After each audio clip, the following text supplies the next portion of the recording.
anyway. At least they can see the test stream going. Alright, where's me sound?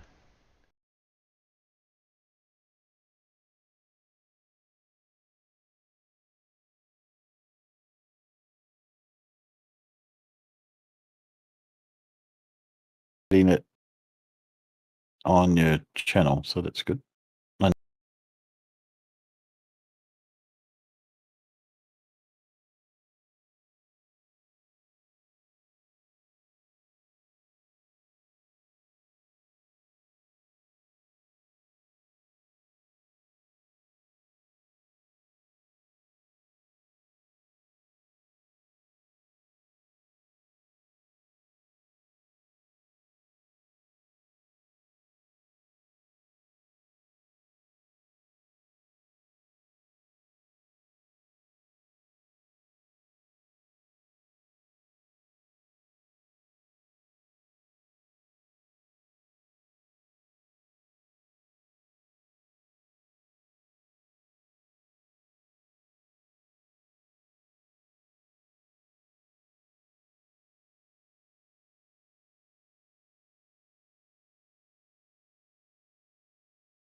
So where am I coming out? In over there. I'm coming out in auxiliary over in OBS. Okay.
That's the first time I found anything like There that. we go.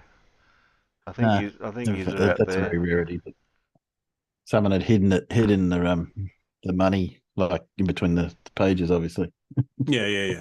No, I mean, generally, I find that a lot of second-hand books end up coming from libraries. I think he's out That's a there. very rarity. But someone had hidden the money like in Where's that between coming the pages, obviously. Is that me? What? Yeah, What? somebody's not muted. Yeah, Generally, I find a lot.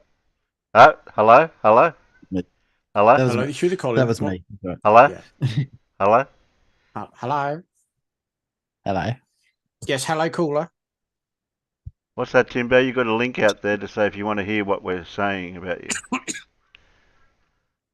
Yeah, Yeah. but that was. Oh, so they could That was hear a while they ago. could they could hear us over on yours while we were setting up.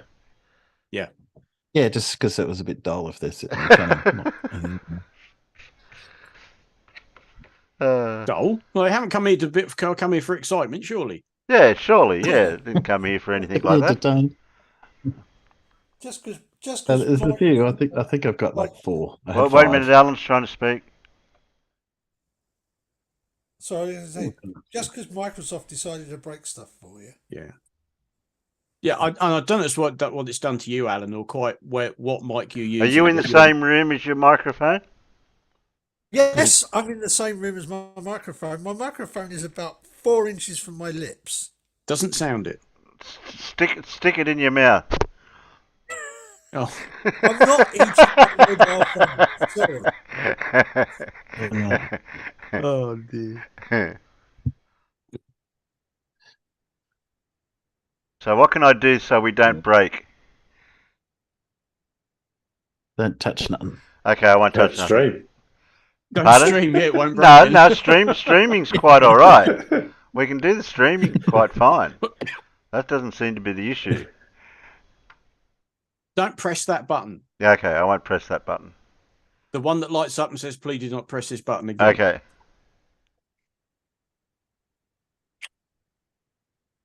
Oh, dear. Do I scare Alan away? I can scare Alan away. Do you know? Okay, now. There's no need for that. I mean, Why does Timbo look like Craig? As I said, I can scare Alan away. Alan loves FTFE. Oh my god. yeah. See, Alan. Is Alan still on his phone again? Yeah, still on his phone. Yeah. Are they going to fix Who your who internet needs eventually? these days? Maybe eventually. They can't find the place. That's what it is. Well, that doesn't help. And Oh, we yeah, don't go. We it don't do doesn't help Norfolk. that it also doesn't help that half the cable is in the ground beneath the water table, and the other half is strung from overhead wires. Yeah, but let's face it. If you take a shovel and drive it into the ground, that's the water table, isn't it? Table. Yeah, when you're that low, close to the ground, we're close to the coast. Yeah, or the water. yeah. Look, the if I'm lucky, the road outside is at like about a metre above mean sea level. Yeah, exactly. They don't have signs up there saying road liable to flooding, because what's the point? Yeah. I heard the story of when they built the bungalows, the two bungalows here. When they put in the combined septic tank, Mhm. they needed 3 diggers to hold the tank in the hole while they buried it. Because it kept floating in the water. Because they had to hold it underwater while they filled it while they tipped dirt back in the hole. Yep, that sounds about right. Just bloody ridiculous, isn't it? Well, Oh, when they dear. come and put the drains in, yeah, the first problem was, and Timbo will understand this, they needed to dig a 5.5 meter deep trench in a road 4 meters wide. With shoring and benching and Yeah. I spoke to one of the people. Yeah, they would have required 2 more meters of road to get the trench. So then they had to rethink about it and do one of them burrowing things.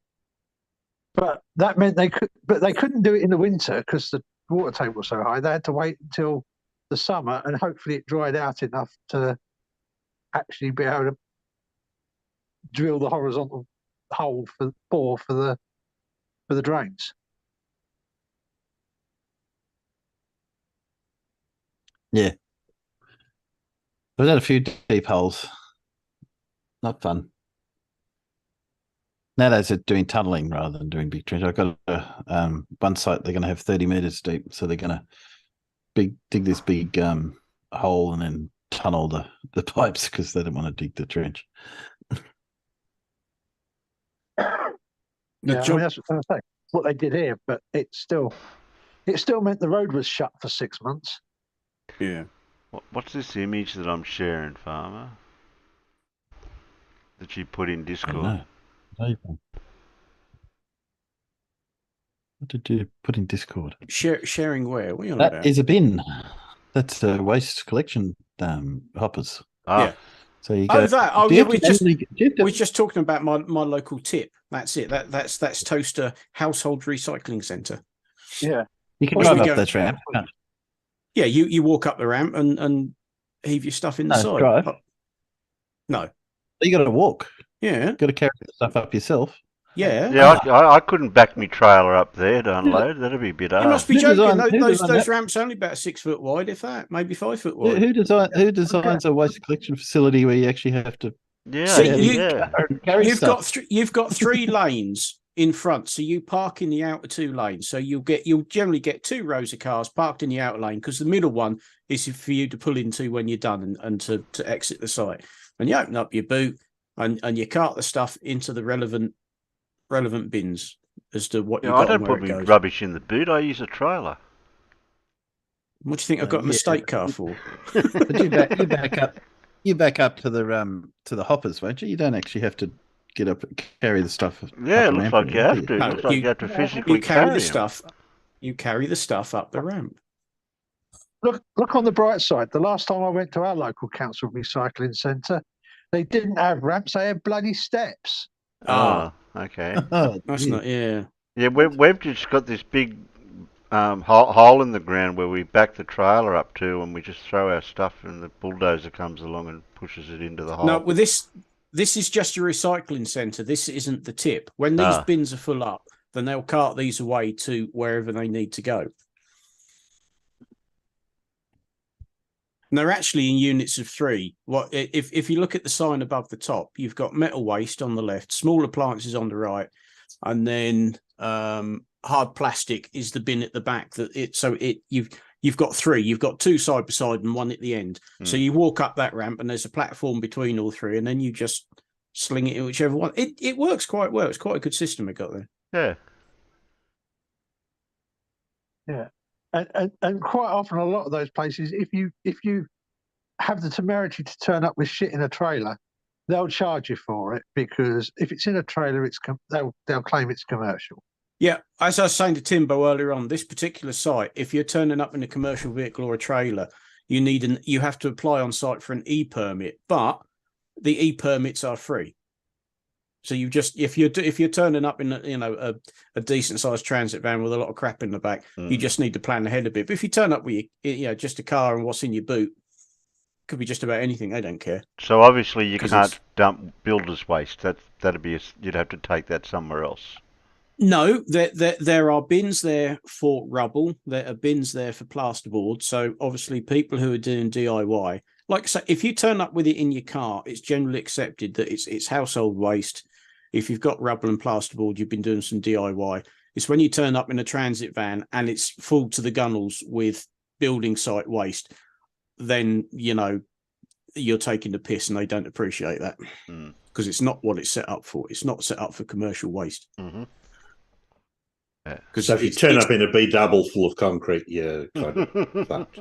Yeah, it's they ain't got the capacity to take sort of lots and lots of industrial waste, and building site waste. This is a household recycling centre, as they call it, but it's basically a household tip. Yeah, but it's not the actual rubbish dump itself, because that's the nearest rubbish dump's miles away. And of course, your households are paying for this recycling through your local taxes, i.e., Not only that, but here in Northamptonshire, we have an extra little wrinkle. We have 3 recycling bins, one of which is garden waste. Yeah. We now have to pay extra for that every year if we want those bins to be emptied. What, the garden waste one? Yeah, just the garden waste one. Yeah, Wow. they charge here for garden waste one. Yeah, it's 40 odd quid for the year, but you have to pay, and then they send you a sticker that you have to stick on the bin, so that when the binmen come, they can see that you've paid and they'll empty the bin. Because some people don't produce that much garden waste, and they say, "Oh, I'll take it to the tip myself," but no. Well, what they've done here recently is actually allowed us to put the green waste bin out twice a week. I mean, once a week instead of once a fortnight. So we're lucky for that. Yeah, I mean, sometimes if one of the neighbours is having a bit of a prune, they'll quite often sort of go around sort of the day beforehand and, "How's your green bin? Can I put some of my stuff in yours?" Yeah, because my neighbour's done that before. He said, "You got any room left in your green bin?" "Oh yeah, I've got loads." "Can I put some of my crap in yours?" "Yeah, whatever." Well, the way the grass grows here so quick, we barely fill up. We barely can put the grass all in the bin each week. No, I say my green bin hasn't been out literally in months because there's nothing to go in there. Not this time of year. I'm not cutting grass. It's too wet. Not like it grows particularly quick this time of year either, is it? No, it has stopped growing. I mean, during the winter, you do that last cut, it grows a little bit, and then that's it. And it hardly seems to grow at all.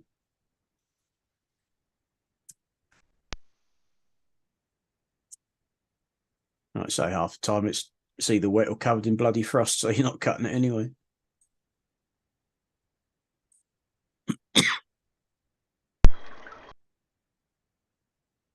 So let's see if I can get this up.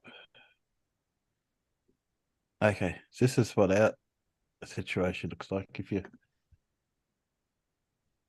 make my screen bigger. So what's happening over on your stream, Timbo? Yes, I'll just put this over in here.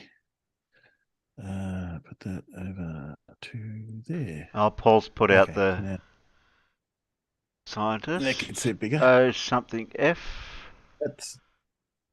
Today's scientist was an Austrian-born British physicist who worked with a well-known female physicist on nuclear physics. He coined the term nuclear fusion. Fission. Oh, sorry, I didn't read that properly. Nuclear fission. Nuclear or nuclear? Somebody says it wrong sometimes. And was the first to experimentally detect fission by byproducts. He is a something F. Otto Feynman. No, that wouldn't fit. Otto Feynman. I like it. Otto Feynman. I don't know, I'm just making up a name.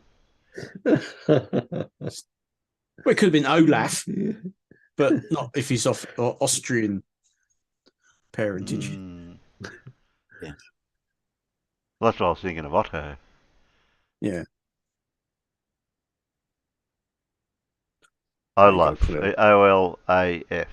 Olaf. Irish Stews had a punt. Blue Marbles had a punt. Yeah, Otto. Well, that's what I was thinking, Otto. Otto Frank or Otto Not Frisch. Otto Frank. No. Is it Otto, though? Irish Stew has it correct. Otto Frisch. Okay. There's another one I've never heard of. Who was the female physicist? Oh, now you're making us guess. Yeah. Who was the female? Yeah, well, they're making us guess beforehand. Well, who is it then, Timbo? Come on. Come on, Timbo. Who did he work with, Timbo? Come on, Timbo. Sorry? Who did he work with? Yeah. Mrs. Fish? Who was the female physicist? No, it wasn't Mrs. Frisch.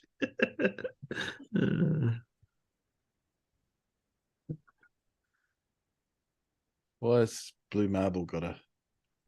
Is he upset? Don't know. Stewie's having another guess. Lisa Meitner. Lise Meitner. That was correct. Yeah. Oh, Stewie's on the I've never on heard the of ball. her either. Yeah, Stewie's on the ball. Well, either that was just googling it. Yeah, Stewie. You better not have cheated. Google Foo is great then.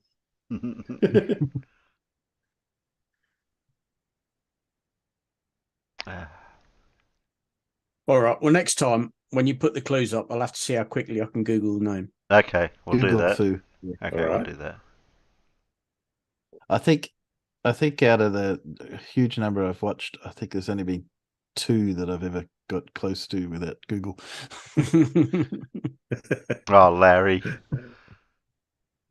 Newsflash.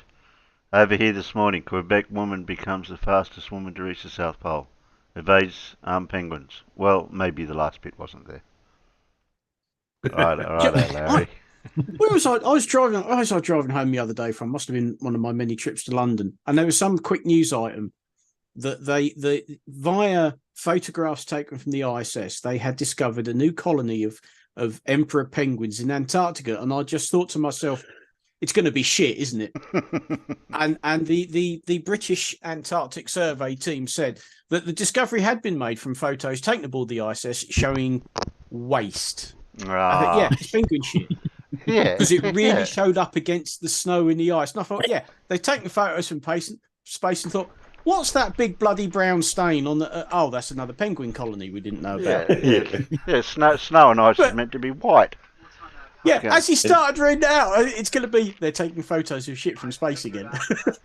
It was, but it's the way that British Antarctic Survey said it was waste. They couldn't even call it excrement or droppings. It was waste. Waste, How typically British politeness, it's waste. I've walked past a couple of penguin colonies on the coast, and you don't only see it, but you can damn well smell it too. I've heard that, and as elephant seals apparently smell worse, is what I've also heard. These many nature documentaries that David Attenborough's done. When they showed them over here, because they show them on the BBC and there's no advert breaks. They're only 45 minutes long. There isn't that 15 minutes of advert. So what they would do, they tack on this 15 minutes of this is how we made this program.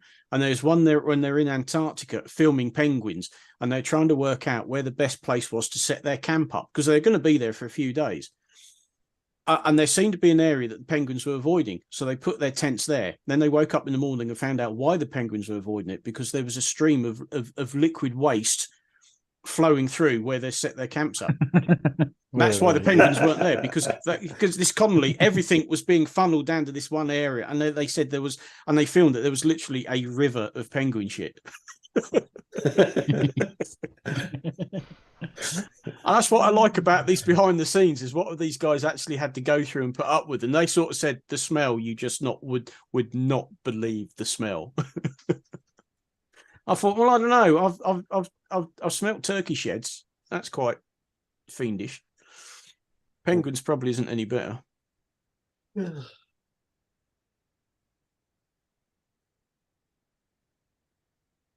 Of course, it doesn't help that bird shit is technically closer to bird urine. Yeah, well, chickens and turkeys, there's an awful lot of ammonia in it, and that's what adds the edge to it. Because technically it's they mix it all together, don't they? Yes. Yeah. It all comes out as one. Yeah. That's why it's so particularly bad for the paintwork on your car. Yeah, it's bad for everything. I'm quite happy to put up with pigs. Dad used to keep pigs, and the smell of pig shit really isn't that bad at all. Not when you smell chickens or turkeys. It's like, ooh, yeah, that's evil.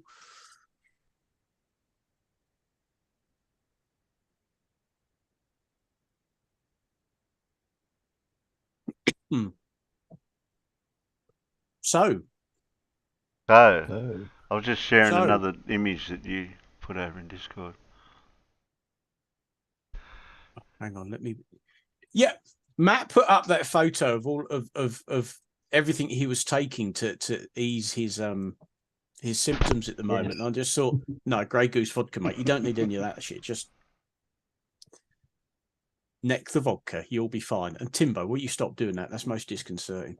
Yeah, that's what Matt. That's what Matt's got going at the moment. That's you. He's got a moxilin. I can't read what that is. He's got some tissues. Ibuprofen, amoxicillin, paracetamol, Lockets. Not quite sure what that pump spray is, and I can't quite read what's on the bottle. I like that he's put up his new avatar picture. So I think you should copy that, and next time you see you put up his avatar, that is his avatar picture. Oh, the picture he posted of himself, yeah. Yeah. Oh, yeah. Oh, God. No, I don't think we'll do that. That's a bit cruel. Yeah, that would be, yeah. Yeah, that wouldn't be fair. I'm not quite sure who it'd be cruel to, but it would be cruel, but I leave that up to you to decide. Yeah. Oh, I could make I could put that in character and make a puppet out of it. Oh no, Timbo! That is cruel. There's no need for that. He could be watching and we wouldn't even know. There's a triggered Limey. Where you been, Limey? You been hiding?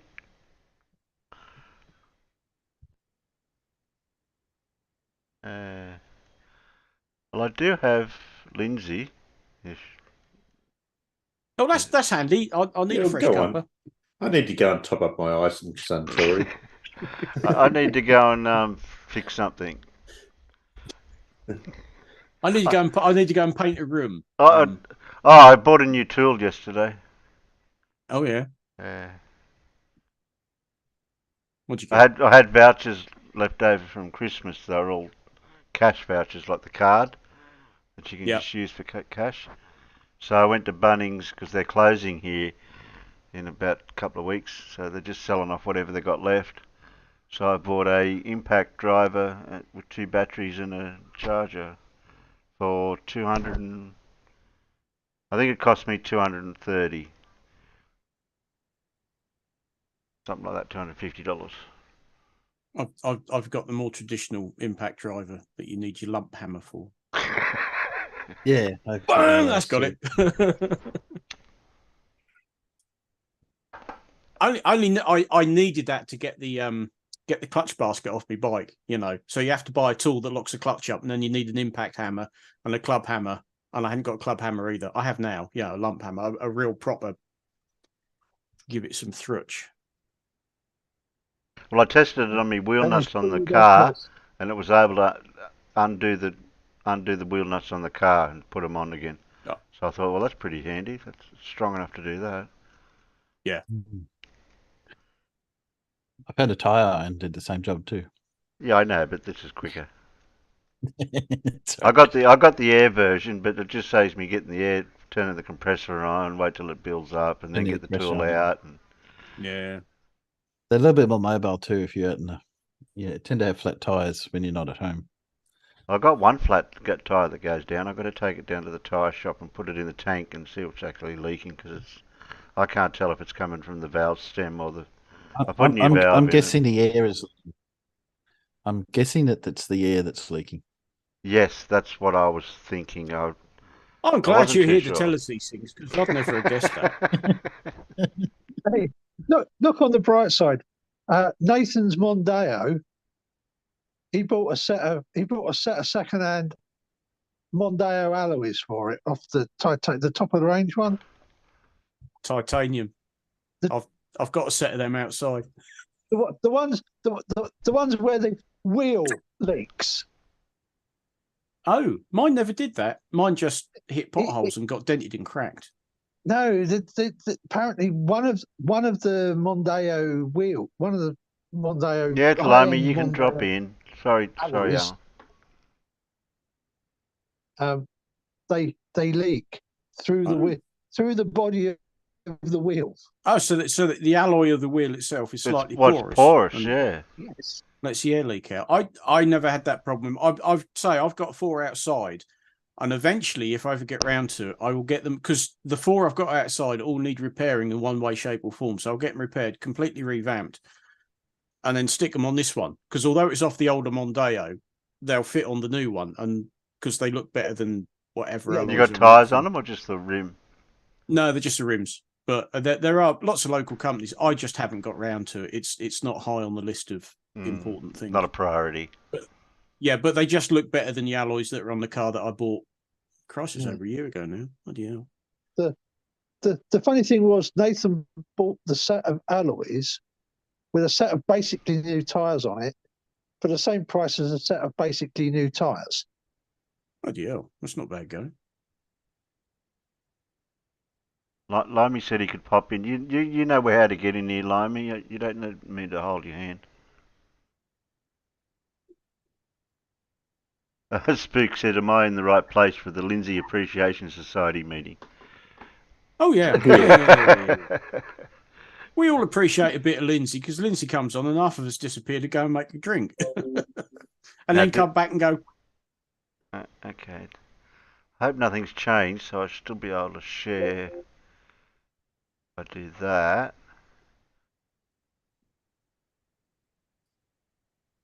I do that. Oh, there we go. Yeah, that's that working. Still works.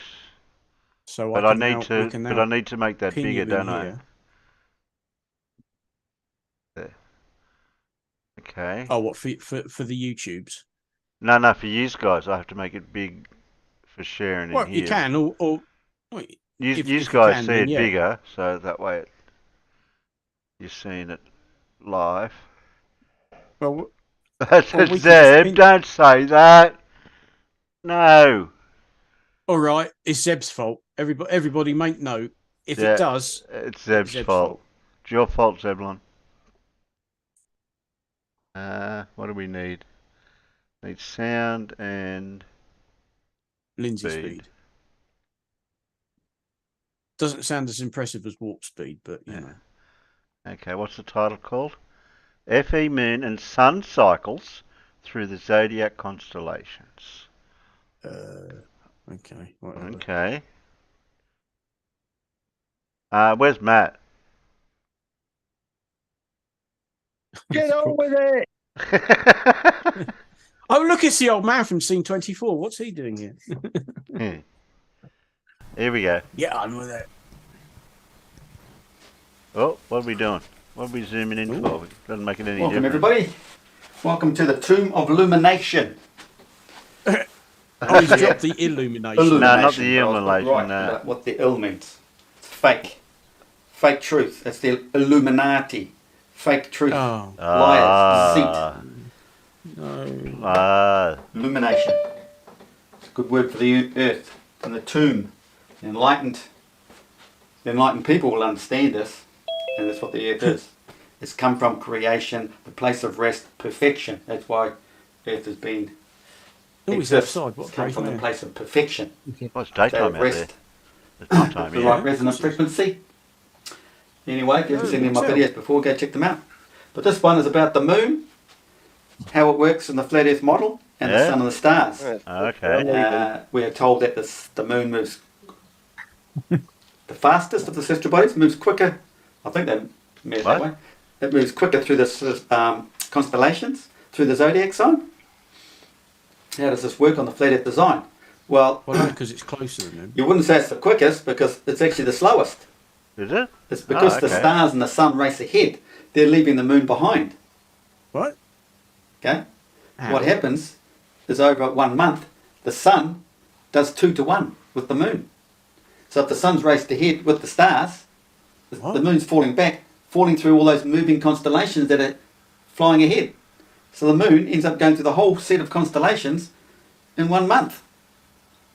When the sun has to take a whole year because it's flowing with the stars. But over the whole year, it laps the stars.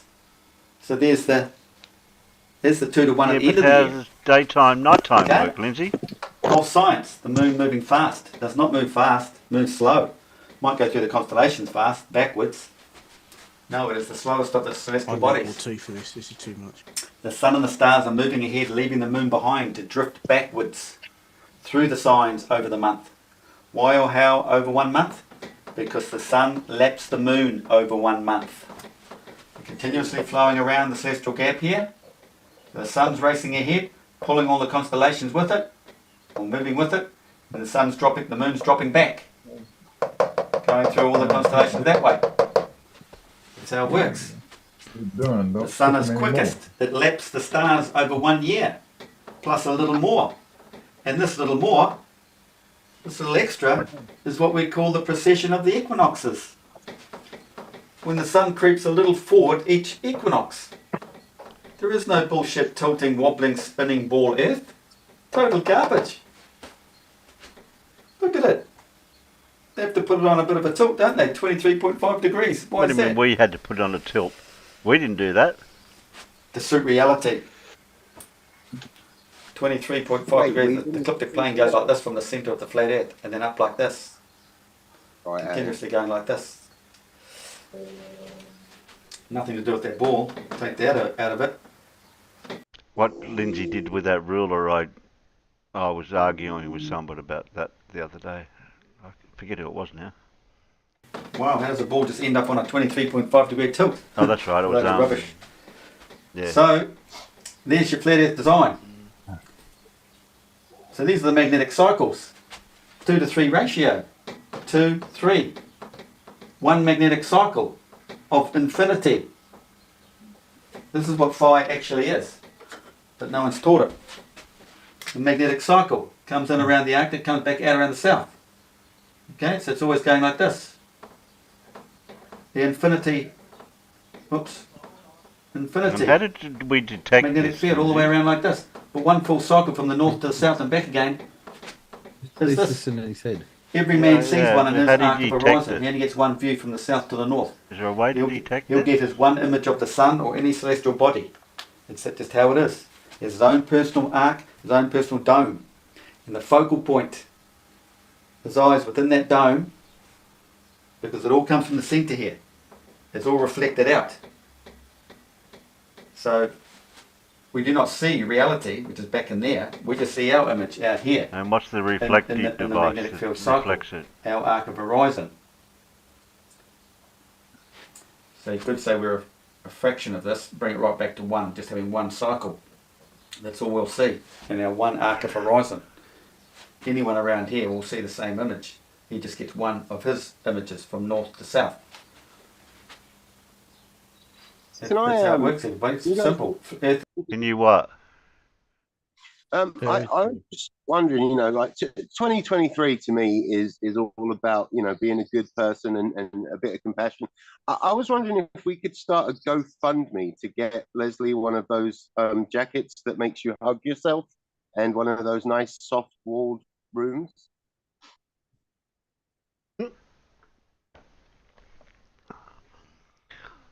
We're not sure that he's already in one of those rooms because But he Yeah, has that's good. panned around. It is a normal room.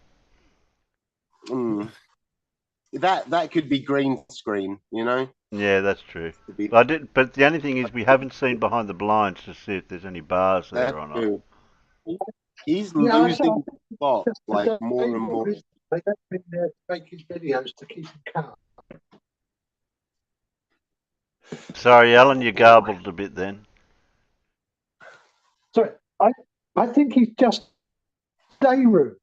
They let him in there sort of once a week for half an hour, just to let him get it off his chest and keep him calm for the rest of the week.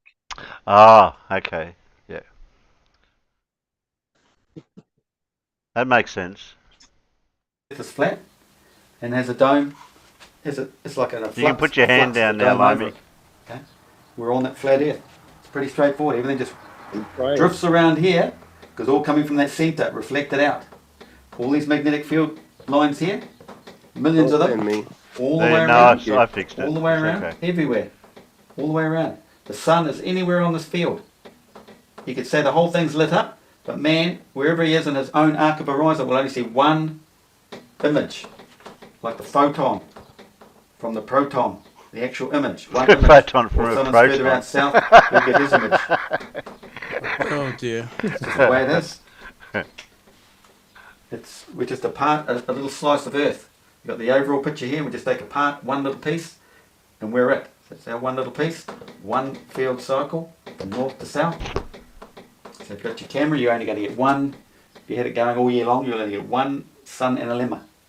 If he takes it from here, he'll get his one sun and a lemma. This guy could take this one from here, and he'll get one. You'll get one. This guy will get one. This guy will You get get one, you get one. Just the way it is. It's an opera. It's opera. So you cannot live on a ball if this is the ratio. That's symmetrical. Oprah This is says 2 you to 3 get one, ratio. you get one, you You get don't even one. understand a magnetic Everyone gets field. one. There has to be this ratio for this They're like the strong assholes, field to everyone's rush to got the one. weak field, Yeah. and the weak field to rush to the strong field. That's what keeps it going. But because we have the dielectric gap of avoidance, they never find rest. They never find rest to find. Otherwise, all life would cease to exist on our realm. That's a no-brainer. Realm. Oh, dear. I mean, science should be stopping right now and going, oh my gosh, we've cocked up. Time to rewrite all the books. But they're just ignoring me. Somebody's cocked up. Just ignoring Yeah. me. Yeah, I wonder who. They just want to keep No, teaching their no, children scientists. garbage. That's it, guys. That's the way it works. Moon dropping back, sun and stars flying ahead. The sun laps the moon over 1 month, and then the sun laps the stars over 1 year. And that little creep forward of the sun is the precession of the equinoxes. No tilting, spinning, wobbling BS ball. It's a quick I'm and going easy to pop video. back in a sec. I'm gonna go and Thumbs up switch if you to my like it, or the laptop. likes or whatever. Don't Fair forget to enough. subscribe. You haven't seen my videos before, go check them out. Cheers. Huh? That it? Oh Christ, that was a short one. 9 minutes and 16 seconds. He's not Yeah. even trying. Yeah, that was a quick one. That one. Oh, we don't want all that. Oh, stop that! Stop that! A Lindsay quickie? No. No, no, no, no. Oh no! Oh no! Don't say that again. What? No, sorry. Yeah, don't. Yeah. Oh, we lost Limey. He said he was just going to switch. Oh, okay. Something or other. Switch something. Okay. Yeah. Oh, he's okay. He's probably going back indoors because it's so bloody cold outside. He probably nipped out. Well, it was sunny. It looked sunny where he was. Oh no! Trust me. That I was going to say there's not a cloud in the sky, but there's a chemtrail forming just over there. Okay. And yeah, it's very, very sunny, and apparently it is 0 degrees. Even though the sun's still out. Frost. Even though the sun's out. out. The sun's out, but it's chuffing cold. And if these boys turn up with this washing machine soon, I'm going to have to go and have a word with one of the neighbours and say, "Can you please move your truck?" Oh. There isn't enough gap at the moment to get anything down between the two vehicles that are out there in front of me. Have they got to come through the garage or a different way? No, they're going to have to come round the back of the house and straight into the kitchen. You won't get a washing machine through my garage and into the kitchen. Okay. Not going to happen. Okay. So they've got to get onto the path. And at the moment, you could get sideways between their two trucks. There's no way you're getting a washing machine down. Are you getting a washer dryer or a front loader or a top loader or it's just a front loading washing machine. Oh, okay. I don't need a dryer. And if you've got a traditional tumble dryer, there's no vent in the wall to connect up to anyway. So I've just got the top loader type washing machines.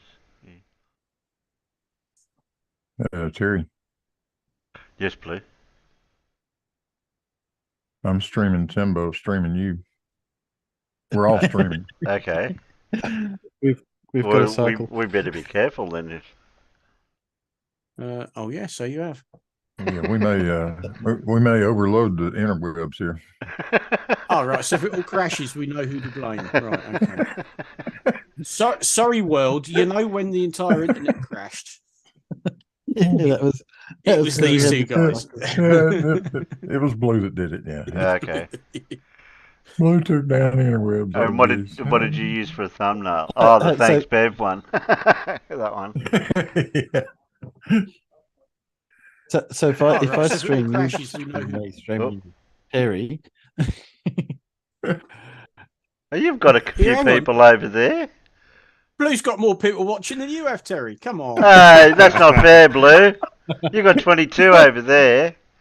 Hey, I gave him a link. And I've only got 16 over here.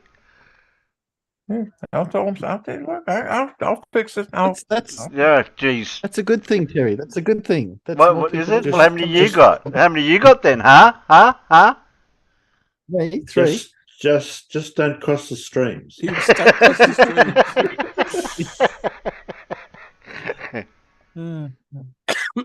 Oh dear. I think I've got one watching at the Yeah, moment. come on, you guys over on the Blue stream. and come that's over you, here. Timbo. You just know how to find his way here. Okay, I put the link out. Okay. Again. Okay. I'm trying to drum up some business for you here, buddy. Okay. Yeah. I need all the business I can get. Aren't you streaming me? Streaming Terry. So.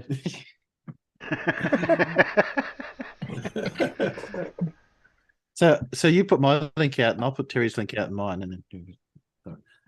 Well, that means I've got to put your link out in my stream. Okay. You could, but that's all right. I already did that. Oh, you already did that. Yeah. Remember, so that they could hear what was going on earlier. Yeah.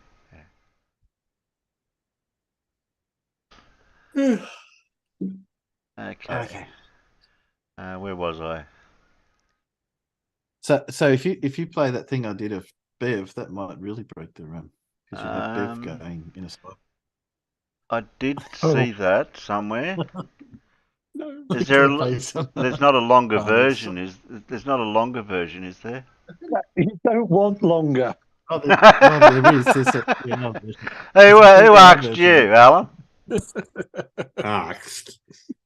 There you go. There I go. Did I do it again? Did I do it again? Did I? You did. I'm going to have to practice saying ask. Yeah. Yes. Yeah, well, keep up with the noticing that I say it wrong, and then I'll look out. Gary's out there. Can I ask Gary? Talking of wrong, here's Gary. Yeah. Right on cue. Oh dear. Keep banging the rocks together. Get rid of that tab. I don't need that one. I mean Saturday morning. How can it be Saturday morning, Blue? It is. It just Still is. Saturday morning here for another couple of minutes. It's not, no. I'm sorry. That's just the way it works. Yep. Yeah. You're a bit slow. It's Saturday. It's Saturday night. It's 11 o'clock here. It's almost Sunday morning. Yeah. Yeah. You're nearly a day behind. We still have 2 minutes. Well, we still have a minute and a bit of Saturday morning left, don't we? We do. Well, don't forget, I'm a hillbilly. I'm supposed to be slow. Well, that's what they say.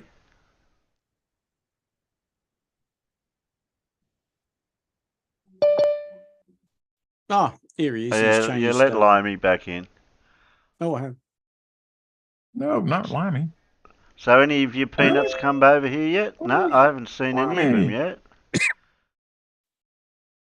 They don't want to. They don't want. They don't want to subscribe. That's what their problem is over on yours, Blue. You have to be a subscriber to speak over. You don't. In mine, they do. Oh, well. Yeah. Maybe they don't want to subscribe. I think they told them they need to come over and subscribe. Come on, back. Come on, guys. I think they're scared. They're not scared.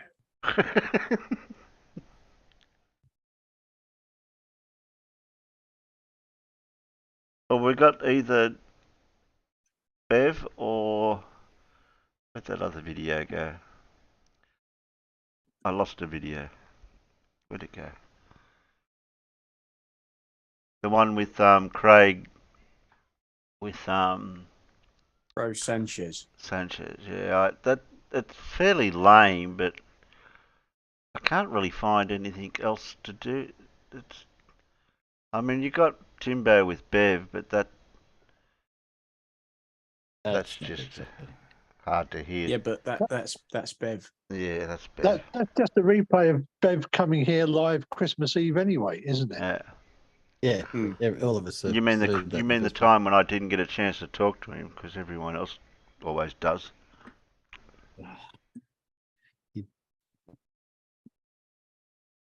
And especially when Bev wants to pick on Farmer. Which I can take for a while, but then do excuse me, that's the doorbell. Oh, that might be a washing machine. Washing machine. Oh, it was the actual doorbell. Yeah, a real doorbell. He wasn't running. So other than, where'd yours go? Oh, there it is. Bev gets straight to the point. Yeah, I'll just grab that anyway. That over there. And I've got a little bit of Craig's one, but I can't. There's not really any good bits. It's just all bad. The way the debate went was weird. Back and forward, maybe. Jump ahead a bit. Bev had Brian Leakey on yesterday. That was pretty funny. Oh, that would have been. That would have been. Oh, yeah. There's hours of that. So. Yeah, I'll only need a couple of minutes, if I can get.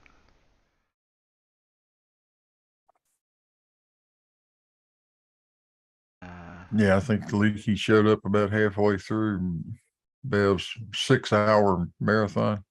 No. Okay. Where am I? I think flat Earth, because a lot of the conspiracy theorists in general, it is about ego, isn't it? You know, they think they know better than 99% of the world, and that's got to be how they're able to have such long streams. Like I don't think I could do a 6-hour stream. That's just, oh, it's insane. Especially flat earthers don't have anything to talk about for that long. Or have you done live streams before? I do live streams, yeah, all the time. Not lately. Otherwise, they would have came up on my. I did one. You're not on. Are you in my shill your shit in mine? Or didn't I get to fix Oh, yours I don't up? think I am. I had it because I was shilling them out manually. Because one of the channels I watched said to shill them out the day after to, like, you know, give it another boost. But lately I've been a bit lazy and I haven't been shilling them out. Oh, okay. I might have to. So I yeah, can get I'll the need bot. to. I don't know what the limit is for how many I can have. I'm going to start doing it manually again anyway. So have you got my the special powers to be able to do that in mine, or you haven't? I don't know actually. Let's have a look. Where are you? You're not even showing you're online. I'm on yours. That's how I found the link to this. Now I'm just trying to find your Discord again because I jumped out. Are you in the convict colonist? So you haven't got the special powers then. Where are you? You know what? Right now I'm showing as offline anyway. Let me change that's that. why. All right, I'll change it to online. Let's see where I. Yeah, there you are. Found you. Yeah. Right now, your role is Oz Squad and convict and colonist, but you're not a controller, so you can't. You can still post your links to your videos in, but not show your shit. You can only put I can put it in like any other vids, can't I? Or just fair suck or any other vids. Yeah, I think. Okay. I don't know if That you can works put for it in. me. I don't know if you can put it in show your shit because that's. No, it won't let me. Okay. Won't let me. Okay. But that's fine. I can just do it in any other vids or the fair suck. That's fine. Let's take these off a minute. They're annoying me. What, Tiny Captain? You done a video 2 weeks ago? Oh, okay.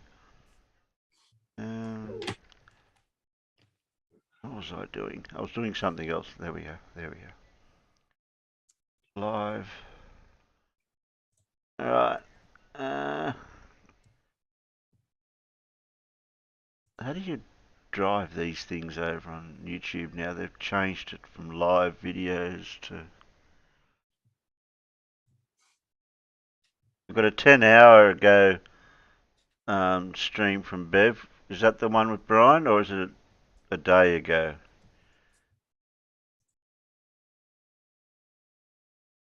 Somebody was saying that Brian Leakey came in.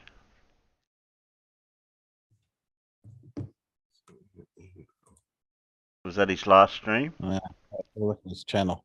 Be on his channel, on his Discord. I'll have a look. Yeah, well, I've got it. I'm on his YouTube channel. Yeah. Yeah, the last one was 10 hours ago that dropped. That might be that one. That's the one. I'll have a quick look. See if that's it. Where are we? Before Friday. Yeah, it's how do you tell when anyone's on it though? That's the problem.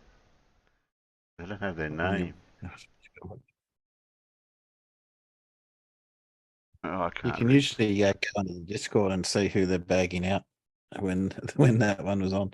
I usually tell you. Yeah, you'd need a timestamp for it to know when it was, because you can't tell. I'll show you in here what I see. Oh, don't crash. Yeah, I think I can do it this way. If I go there, do that. That's not showing. Okay. I'll do it that way then. Oh, no, it only goes. Oh, that doesn't work. The only way I can show is if I do that. And that means the peanuts get to see that. And then why doesn't it go to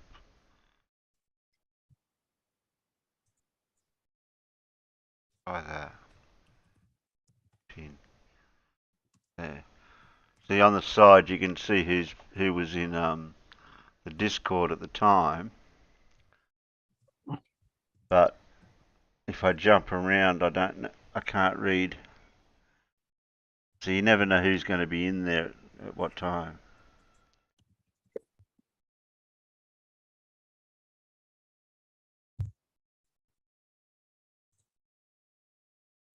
No, I can't read any of those names.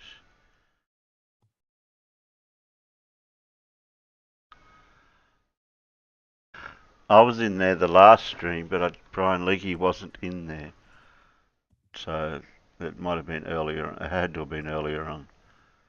Because I wasn't over there that late. Oh, that one we'll have to leave.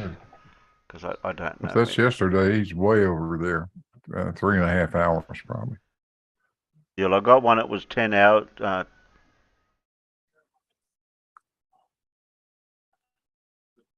That looked like yesterday.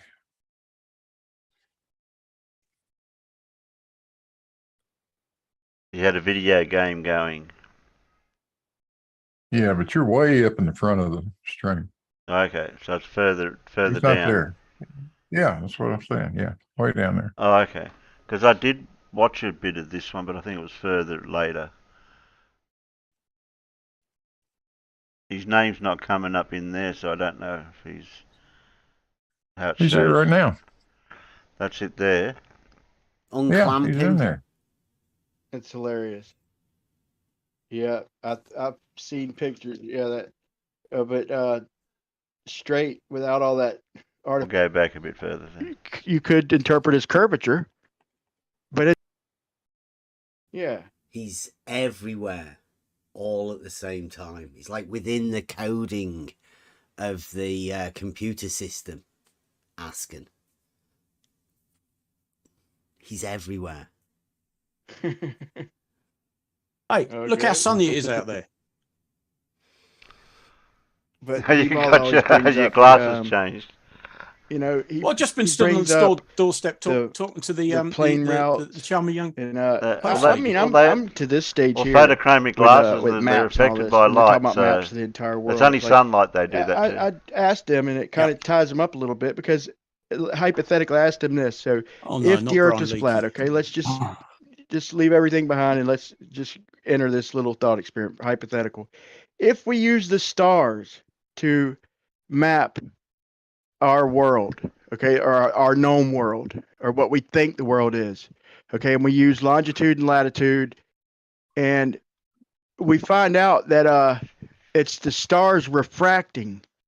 You know, we find out that it's not the ground bending, it's the light bending, and it bends, you know, not much up close or, you know, within a few hundred miles, but then it starts, you know, over long distances, it starts and it's pretty consistent, and you get 60 nautical miles per degree, but it's just apparent, and it's not the ground bending, it's light bending. How would you map that? In other words, if you're starting with a concentric place in the middle and you mapped it like with longitude, latitude, then you're going to get something just like the A map, but the distances would have to be put in detail on the map, because you're still going to get everything's going to be the same. Basically, everything's going to be 60 nautical miles per degree. But like I said, it's the light curve, and it's going to map exactly the same. But you'd have to just scale the distances per longitude. You know, you'd have to put that in detail, but it would map pretty much exactly the same. My point is I challenge them. How could they get a perfect flat map? Even if the ground was flat, it wouldn't work out like that. If we mapped all the shit using the stars and the sun and the moon, you know, using the heavens, if it was apparent, it'd map out the same. So basically, Google Earth would work exactly the same. It just, when you zoomed out, it wouldn't be a ball. is the way I see it. It's just like, I don't know, you know, like, well, one of the main things is getting them to believe in space, isn't it? But then even, you know, they could look at blueprints of like bridges, or even go look at the bloody bridges, like, you know, Lake Pontchartrain is obvious curve. But if you look at the actual schematics for it, you know, it will show how they had to account for curvature. No, yep, but they've been shown all this. They're not going to understand the start. And to be fair as well, they don't have the mathematical skill to be able to map with the stars, you know? That's the main problem, isn't it? Is just that they... Which day are we talking about at the moment? Eh? Which day? I couldn't hear you. What was it?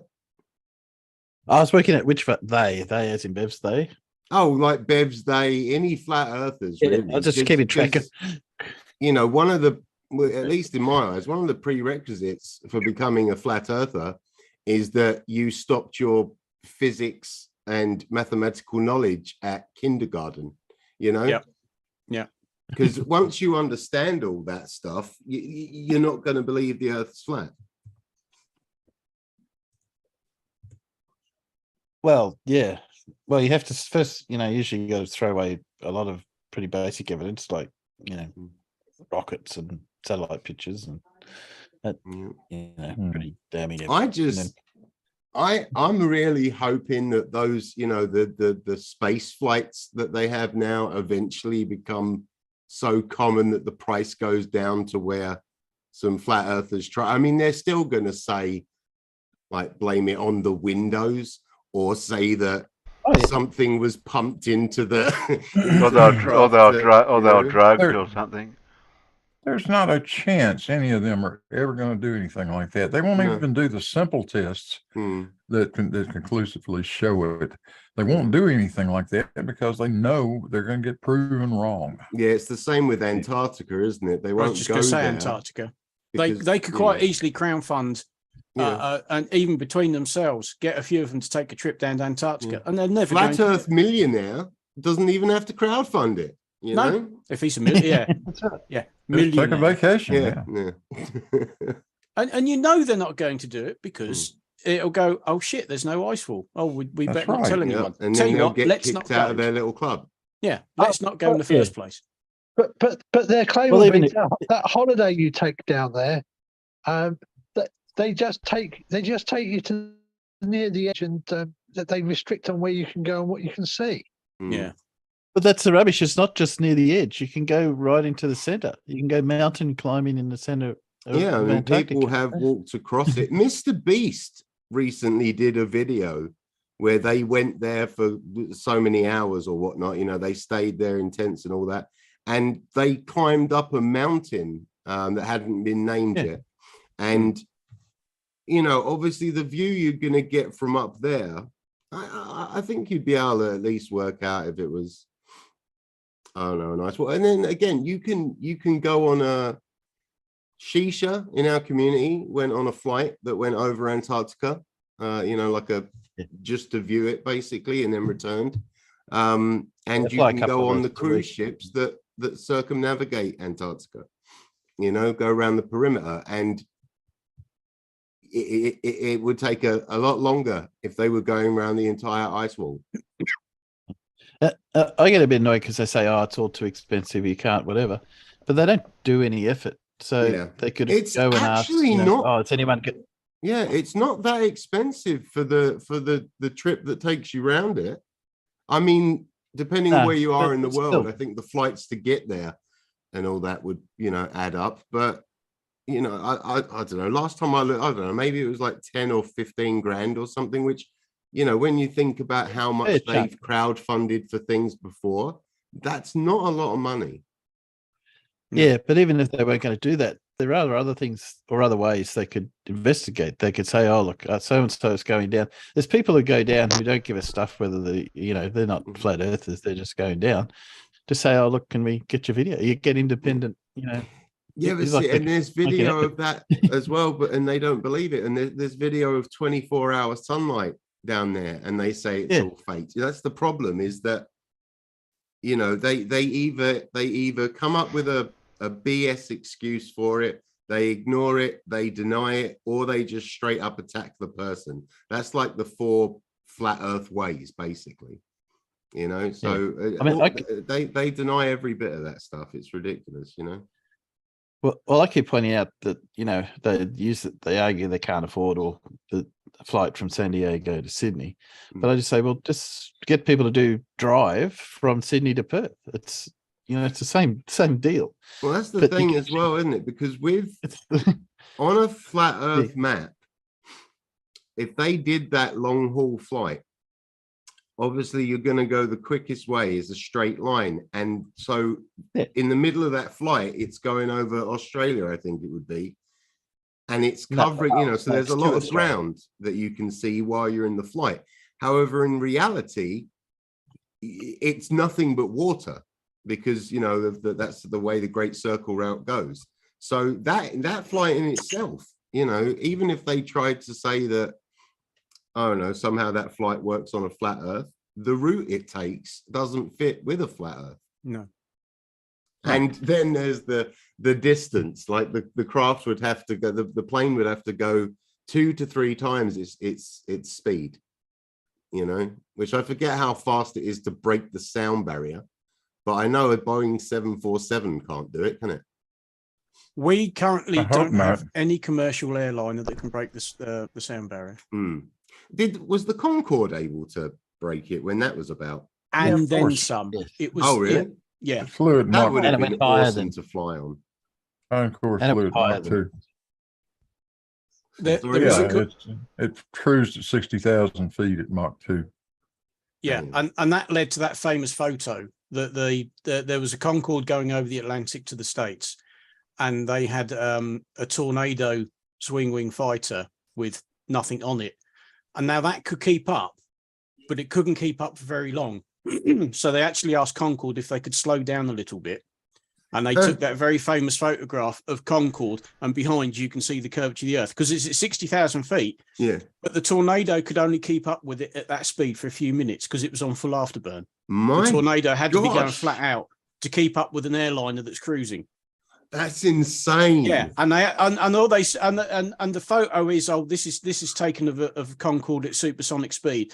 The Tornado pilot actually said, "Can you slow down a little bit to about Mach 1.5? Because that'll give us a few more minutes fuel for us to, you know, get the photographs." Why did they stop using Concorde? I mean, forget the accident. It just wasn't economically viable. There was a big accident as well with it then.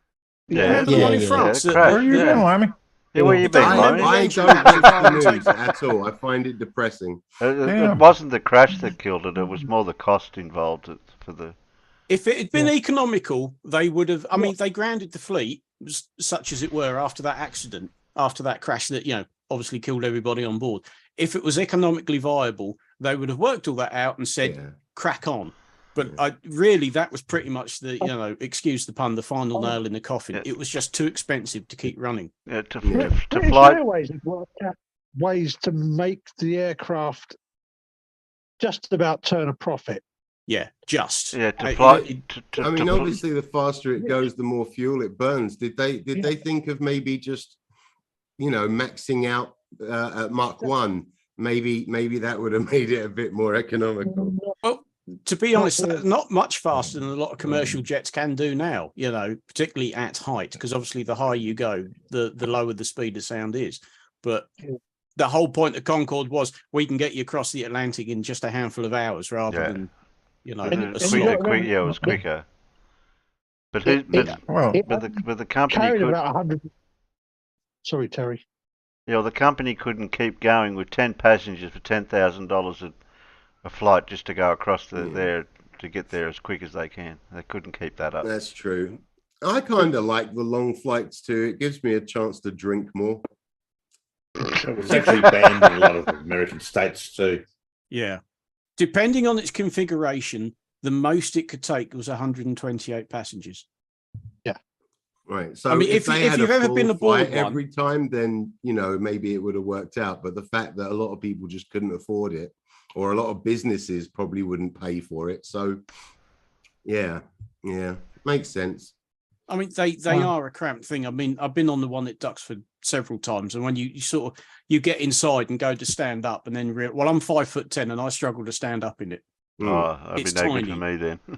Yeah, you know, and you've got two. You've got your rows of seats. You've got two each side, so you basically got double sets of seats each side, and that's it. And you look in the cockpit and you think, oh my god, how primitive is this?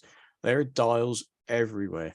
Because, of course, you know, when it was designed back in the 70s, 60s, first flew in 69. Wow, it's 60s technology. It's dials. It's none of these, you know, just a few big screens and you get different options.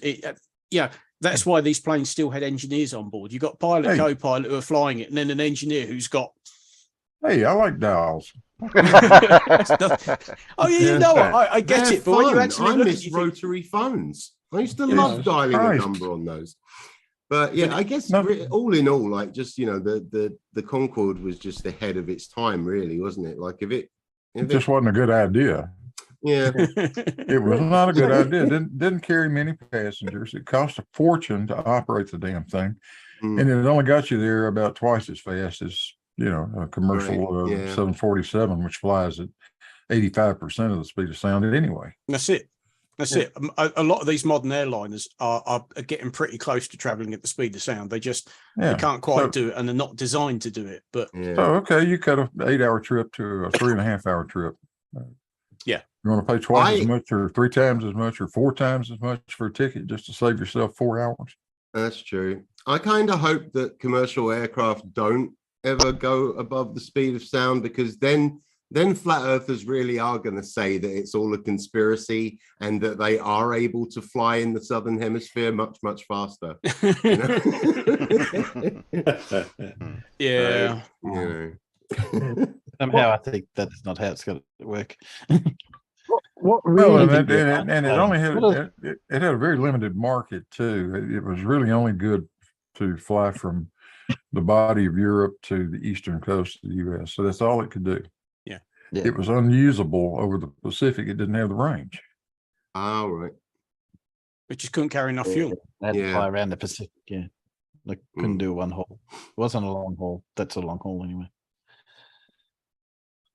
Yeah. What was the final nail in the coffin was British Airways would have carried on using it, but all the maintenance was down to a company called Airbus, and there you go. We had no influence over Airbus. The only people who had influence over Airbus were the French government and Air France. What's Airbus? Is that another company, or is that a Airbus? You know, who make airliners? Yeah. Oh, okay. Yeah, the company that built Concorde became Airbus. Okay, so they're like they're the manufacturers, basically. They're one of the biggest manufacturers in the world. Like I said, like I live in a bubble. I'm a hermit. I prefer being indoors. I like this sort of interaction, and well, kind of like flat earthers, I learn most of my stuff online. Except, you know, I like to verify it and talk to people that actually know what they're talking about. It was basically Airbus said, no, we're not going to certify it anymore. Because that was the problem with the Vulcan that they had that was being used for displays. Yeah, they wouldn't certify it anymore. Because that also ended up requiring Airbus to certify it, and Airbus went, "No, we're not going to certify it anymore, so it's grounded."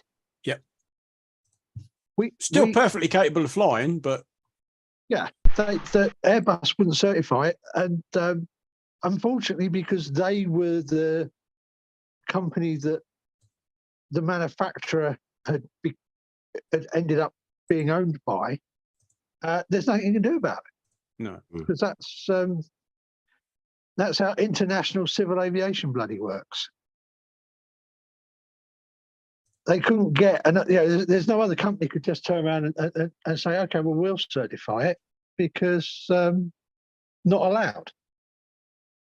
But this will give you an idea of the times. The fastest Concorde, the fastest time it crossed the Atlantic in, which was from JFK to Heathrow, was 2 hours, 52 minutes and 59 seconds. So just under 3 hours. My God, when you've got something being used for commercial passengers, and like you said, it had to slow down for a bloody tornado. It's mind-boggling. That's amazing. Like I said, the tornado, and you think, oh, it's a supersonic, it's a sweep-wing fighter bomber, really fast. It caught up with the Concorde, and they sort of went, shit, our fuel's disappearing. Can you slow down a bit, please? Because Concorde was designed, it's what they call super cruise. It was designed to cruise at that high speed, whereas of course a tornado, yeah, it could hit that speed with full afterburner, but your fuel's going, Yeah. But here's the thing: the Concorde was doing it in just under 3 hours. In 2020, a 747, because they were still using them then, flew from New York to London in 4 hours and 56 minutes. It had a bit of a tailwind. Big tailwind, yeah. Yes. And same tailwind that again helps the southern hemisphere flight. It actually reached a speed that had it between the plane and the ground, you'd call it supersonic, but because it wasn't supersonic relative to the air around it, so it didn't break the sound barrier, but it were bloody close. Right. Damn reference frames. I know it's a bugger. Yeah. Well, you don't have any jet. There are no jet streams at 60,000 feet. Oh, right. No. The jet streams exist in the in that region from about 30,000 up to maybe 45,000 feet.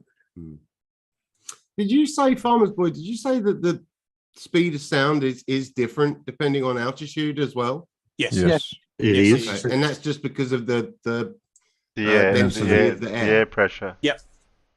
Yeah. That is awesome. Yeah. So it's sea level. It's, I don't know, 700. I can't remember. Was it 760 something miles an hour? Whatever. The higher you go, the lower that speed actually becomes. So you're supersonic. So an airliner cruising at 400 knots at sea level is doing just over half the speed of sound. An airliner cruising at the same speed at 40,000 feet is doing like 0.8 or 0.9 Mach. Yeah. Mach. That's I cool. believe the very latest Bombardier, the 7,500, the stuff that Wolfie 6020 flies, they're going to have to be testing some of that stuff at Mach 1.05 because because they have to test it so far above its cruising speed, and because that's going to be getting up over 50,000 feet, it's going to be so close to Mach 1 that some of the testing is actually going to have to be done supersonic. And of course now, over in the States, they're looking at developing supersonic airplanes that don't actually create the boom as they go through the sound barrier. They're trying to create quieter supersonic planes, which means if you've got something taking off in the West Coast, it can go supersonic over the States without upsetting everybody. But that's an aerodynamic thing more than anything, I think. I did see someone on a while back that they're trying to do research into quieter supersonic aircraft. So can we squeeze in a little bit more of this, and then we may have a quiz, if that's a question mark at the end of my sentence implying? Forgot about those bloody quizzes. No, hang on a minute. Terry. You're Australian. Every sentence ends with a question, doesn't it? I'm not sure, does it? Does it? I don't know what you mean. Sorry, that really is pigeonholing all the Australians. I thought that was Scottish or Irish or somebody like that. No, it's definitely Australian. Oh no, we definitely don't end our sentences with a question. Do we? I'm sure we don't. What are you talking about? Definitely inflict. We definitely. No, my inflection doesn't rise higher pitched at the end of my sentences. You had to work on that one. Yeah. I don't end my sentences with a question.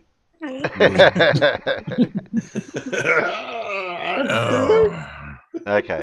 We'll get a couple of more minutes out of this video. Yeah, go on. Just a thought, man. Free for all Friday. Terry.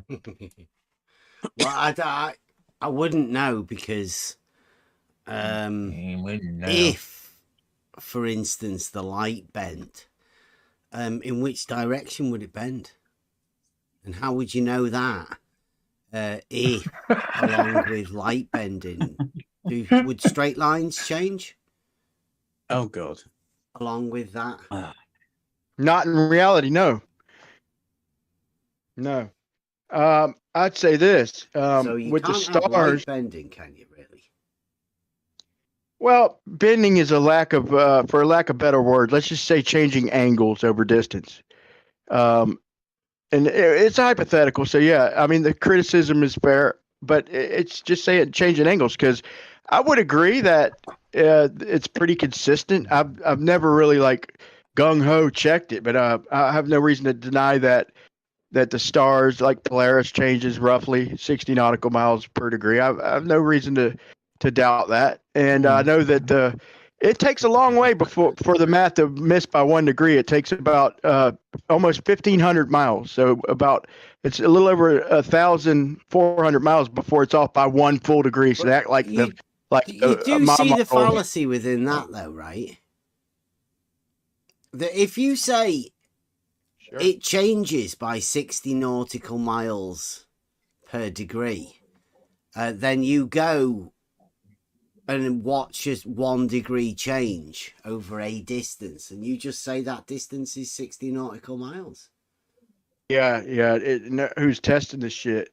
But here's I don't have any. Done. That's all you've done. You've just said a 1 degree change is 60 nautical miles. Like, what are you referring the 60 nautical miles to? You're referring it to the angle, and you're referring the angle to the distance. It's circular. It is circular. No, it's circular, not, man. Ben. But not circular. It's not that hard to measure. I could agree with that, or I could like counter that. So let me think for a second. What do I want to do right now? Okay, I'm gonna I'll counter it. Well, let me say this. So it does break. If I do the math, like with side-on Muppet vision, I understand that it's and not the way we see things. But what do you mean Muppet vision? You mean in elevation? It does break down. Like it misses by. It doesn't just break down immediately when they like Sean Hawkins challenge 69 mile per degree Polaris challenge. That's horseshit. Flat. So shout out to him. He's explained that, and I've explained it in another way. No, you haven't. So there's multiple ways to solve that challenge. But here's the thing: as far as just the basic Muppet vision perspective, when you get about 1,500 miles away, it's you're off by a degree, and then it compiles. So that's why I say, even just within the model, arguing within the model, I could have no problem saying that refraction or whatever it might be, or even a celestial dome, whatever is changing angles over them distances. I don't see nothing crazy. It's spot on for a few hundred miles, not even a arc second off, I think, until you get past 3 degrees, which is like over 200 miles. But yeah, it's all within the model. So I can't argue with what you said, Bev. But like I said, Free For All Friday, I'm just bringing my perspective to some of these arguments, man.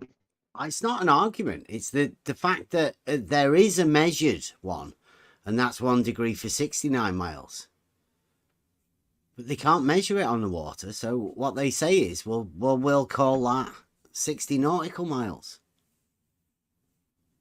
Oh, good God. They can't measure it. That's just what they say. They could have said, we'll call that 100 nautical miles. Oh, my God. Bev needs to move into stand-up. That's brilliant. Oh, my God. Does he understand the meaning of the word nautical? Probably not. I'm going to say, does he not understand that you could walk across the desert for 60 nautical miles, counting your paces? Mm-hmm.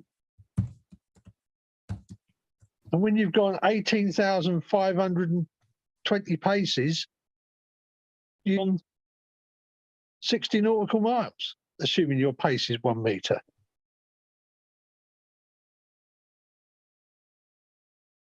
No, your pace wouldn't be 1 meter. That's a big step. Well, it depends on one yard. Doesn't it? Yeah. No, some people. You're walking in the desert. You wouldn't be walking 1 meter a step. You'd be struggling.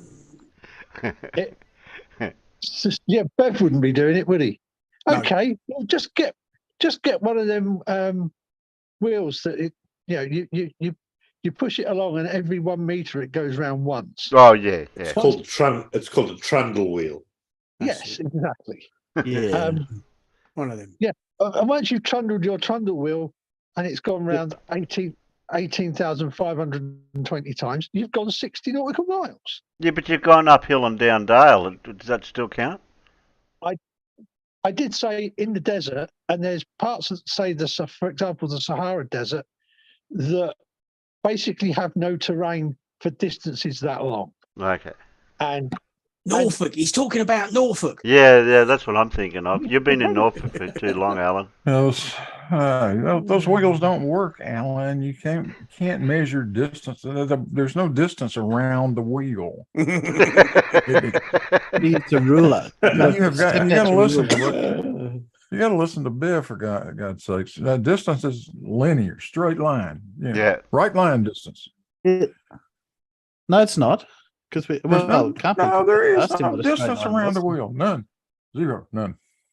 Nope. But it can't be a straight line though, because it bends. The light makes it bend. Well, it can't be any distance because you end up back where you started.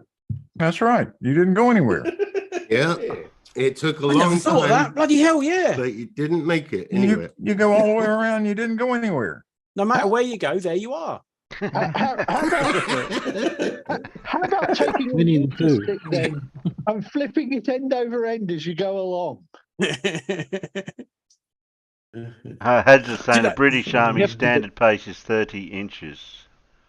Do you know, this is how Bev streams for 4 or 5 hours a night, just by this sort of process, I'm afraid.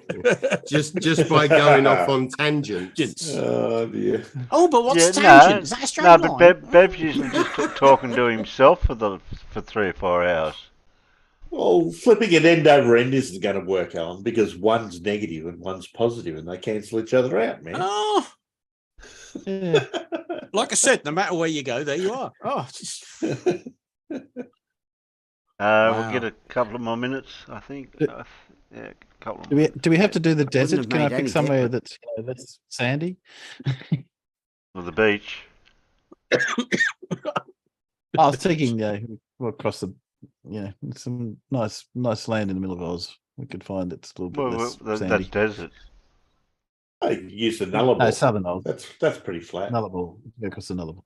There's no trees to block you here. The coast isn't far away. Come to the Fens. That's nice and flat. Just got lots of drainage ditches in the way. Let's go across there. That's a good spot. Well, it's pretty flat where Alan is. He goes to have the hump down near Latham's and he gets vertigo. Yeah. It's oxygen starvation because he's gone so high. That's what. That's a good point. Nobody, that's. I don't know, man. That's the main. Nobody can prove any of this stuff. Period. Especially over bodies of water. It's ridiculous. That's really where I should, instead of driving myself crazy trying to think of solutions, I need to just go back to the simplicity. That nobody's going to prove any of this shit, especially over bodies of water like that. We have geometric. That's why I keep saying do across the land, across Australia or across Africa. Yeah. Yeah, there are South Africa, South America, even. Yeah.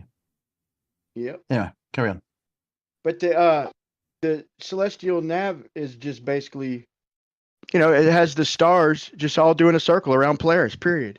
They don't like it, and when I say that, but that's all it is a celestial equator, and it's broken down into 4 quadrants: east and west, north and south. Like, why would they break it? Yeah, what happened to the south, Brian?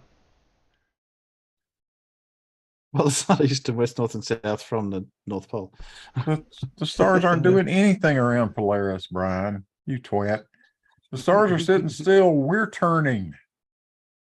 Dumbass. Yeah, down into 4 quadrants. Why wouldn't they just go from 0 to 180 if it's all coherent sphere? They wouldn't need to break it down into quadrants like that. I mean, to me, I don't know, man. I'm already veering off to simplicity, ain't I? Yeah. He forgot to mute, didn't he?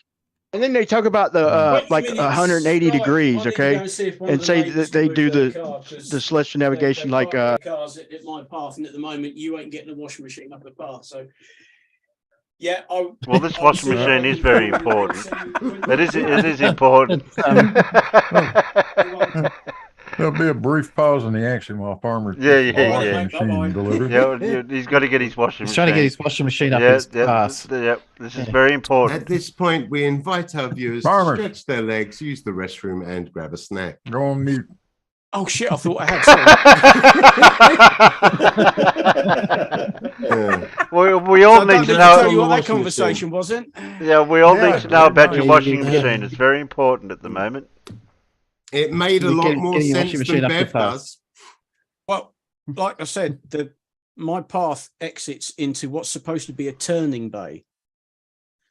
But because everybody around here's got 2 or 3 cars, they use it as a parking bay. And there are 2 trucks out there, and there's about that much gap at the moment. For somebody to get a washing machine through, that ain't going to bloody happen. So you were on to the delivery guy then, were you, on the phone? That was him just ringing me to say they're 20 minutes away. So I've got to go across the road and say, excuse me, can you move your Freelander, please? That's the point. That's the point where I'd be slashing tires. No, they're my neighbours. That's that's a bit extreme. Blimey, jeez. Yes. That might move. You're a bad influence. You're a bad influence. You are. Above 30 degrees for their accuracy above the horizon. The stars do stall on the horizon, and it's not exact, but I've never seen them. I've seen a couple stars, a couple bright ones. Well, we've got a spaceman out there. What do you mean, like slow still down? around. Come on, is he still alive? Drop in.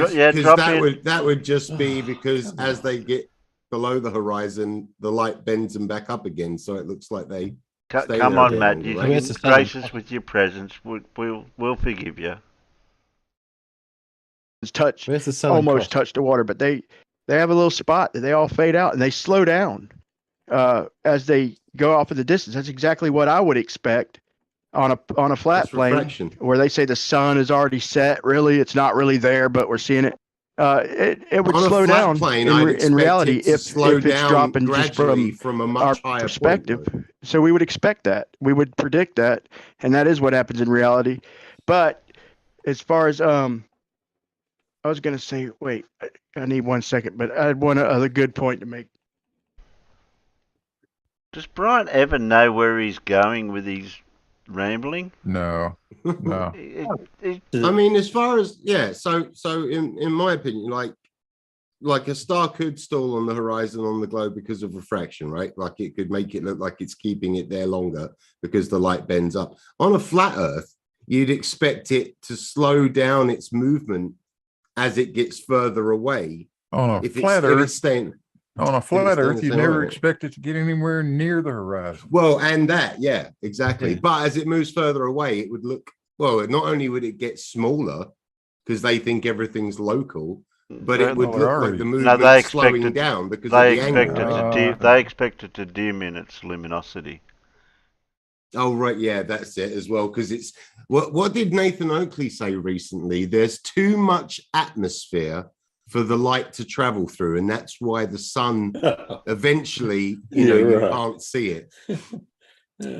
Doesn't explain why it makes it look like it goes behind the horizon, though. But well, see, like the sun sets here in the west behind me. I'm on the east coast. The sun sets and it gets dark, but the people in Perth on the west coast will still see the sun. Mm-hmm. So how does that work? Right. Exactly. That's the thing is, and they never look at the angles, like the angles we see everything, it just doesn't work on a flat Earth. You know, and aside from that as well, like how come not a single one of them has been able to calculate the height apparently that their local sun is at? Because that would be something very easy to do if it actually worked in reality. Because some of them said if you use 3,000 if you use their distances, you know, and give them as much credit as possible, using their distances, the sun could never, ever go below about 14 degrees. Yeah, yeah. It just like can't. You'd always see it. You cannot ever get it to go below that. Well, I can see the Southern Cross. I can see the Southern Cross all night, right? So at one point, apparently, it must be on the other side of the North Pole, but I can't see the stars on the North Pole that are actually apparently closer to me. Yeah, yeah, that's right. Go figure. And what? Yeah, how does that work? And the sun sets at the moment. At the moment, the sun is rising and setting well south of east and west, where we are. Which, you know, if you look if you drew out the circle, the sun should never be more than about 45 degrees off north in Australia. Should never get down to east. Mm. Who have I been watching? So I'd never heard of this guy until recently. He's got I think he covers a lot more than Flat Earth, but he's got a decent sized channel as well, like 45,000 subs, I think. And he actually mapped out Dave McKeegan. He popped up in my suggested, and he actually mapped out like how the sun would look, or how the moon should look. I think it was actually over the flat plane, and it basically looks like it goes like that, you know, just in like a sort of weird flowery pattern. You know, but yeah, he's done some pretty good response videos to them. We're going to get a couple more minutes out of this, and then that'll be it. You've been saying that for a couple of minutes, Barry. I mean, that was 20 minutes ago. Just lights in the sky. How many times have you ever imagined that you'd be talking about lights in the sky? Arguing about stuff. Is that all they're talking about? If they ever try to pull anything like that, you know, remember this. You know already now, right? If you assume horizontal to be a straight line, as in here we go. All of the elevation profiles that have ever existed, all to do with elevations that all architects have ever drawn, with a horizontal being straight line. Well, that's assuming it's a globe. It's not a globe, sorry. They get offended by it now. They've told us.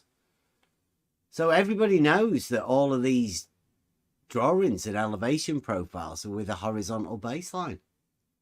They know that. Yeah, that's how it's done in the real world. I think they say any project over, I think it's 250 miles, then they talk, fingers in air quote, about Earth curve. But what project over 250 miles? I don't know of any. Well, who'd be trying to fool whoever within that? The idea that, you know, that horizontal isn't actually a straight line, or who'd try and fool anybody? There's a grade of that aqueduct, a known grade to get the water from elevation back down to the town or city or wherever that it's meant to be at. Roger that. Those lines. Why would anybody have to lie about it? Those lines on the elevation profile are elevations, you dumbass, not horizontals. Elevations. That's why they call it an elevation profile. Yeah, they don't seem to understand how elevation works, you know. Or level. Don't understand how a lot of things work. Yeah, or level. Yeah. It'd be another thing if they called it a horizontal profile. They don't call it that. They call it an elevation profile. Yeah, but Bev's done elevations surveying. Above a datum. Those are elevations above a datum, like mean sea level. Yeah, but Bev's a surveyor, Blue. He knows what he's talking I about. honestly think that when Bev says he's done surveying, it means he stood there holding the measuring stick. That's about all I think he could wrap his head around. He's done surveying over 30 years ago on a college course. Ah, right. And I'm going to disappear because I'm going to have fun and games. All of my neighbours appear to be out this morning. But I've just been down there with a tape measure. If they unpack the machine first, they might get it through on the trolley. Sort of. They're going to bring it through in the whole box originally. Yeah. Well, they might not have room. We'll see when they get there. But I've just been around knocking on doors and no buggers in, and it's like, oh shit. What are you having delivered then, farmers? A new washing machine. Oh, mine finally packed up. So, how's our patient? How's our patient today? I don't know. Am I alive? Hey, well, you could be. You sound it. Sort of. Am I? Yeah. Oh, thank you very much. You've been doing what I subscribe to you.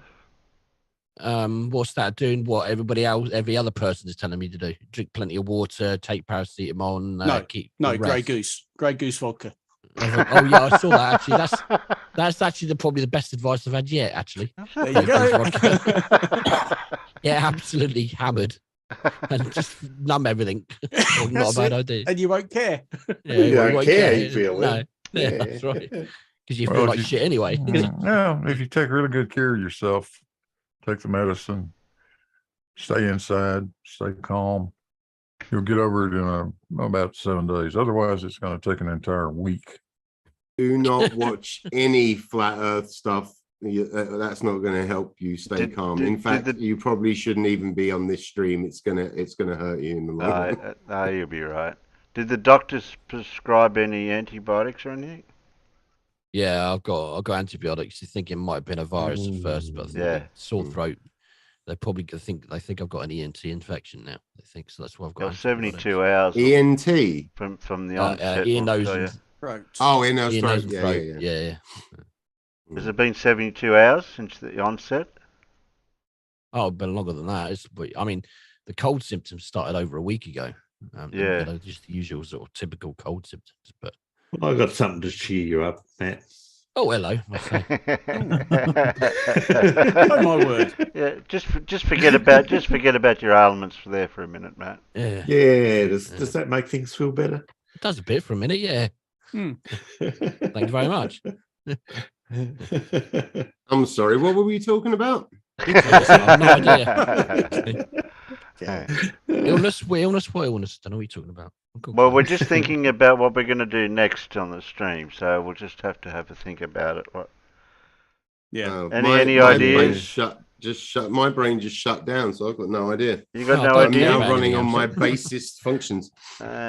Anybody else got any ideas? Are we looking at any flat or level or horizontal? Bouncy. Oh, bouncy. All I'm concerned about is who's the lucky bastard that's on the right hand side. Oh dear. My hands aren't that tanned. You're ready to go. Okay. No, well, I don't think Matt was. He was waiting. Oh dear. Okay, time for a hard quiz. I think Matt was waiting for his temperature to rise. I know there's one question on the quiz which you're all going to get very easily, and there's a reason for that. Anyway, we'll find out. Anyway, question 1: in a device in which this phenomenon only occurs in a narrow bandwidth, Gaussian or raised cosine apodization smooths the index modulation and suppresses side lobes. In a device. Horn. Do the master veins prevent side fumbling? Turbo encabulator. Yeah, I got it. What phenomenon are we talking about? No? This phenomenon does not occur at the center point of a Smith chart. No? Still got no idea? Well, then you need another clue. In open circuits, the complex valued coefficient describing this phenomenon equals 1. Dildo. Who's that? No, it's not a dildo. It's not ham radio. No. Who wrote that on there? I haven't got the internal chatter. Oh, yes, I have. Good. Okay. Impedance mismatch in transmission lines is characterized by this phenomenon's coefficient, denoted capital gamma. What is this phenomenon?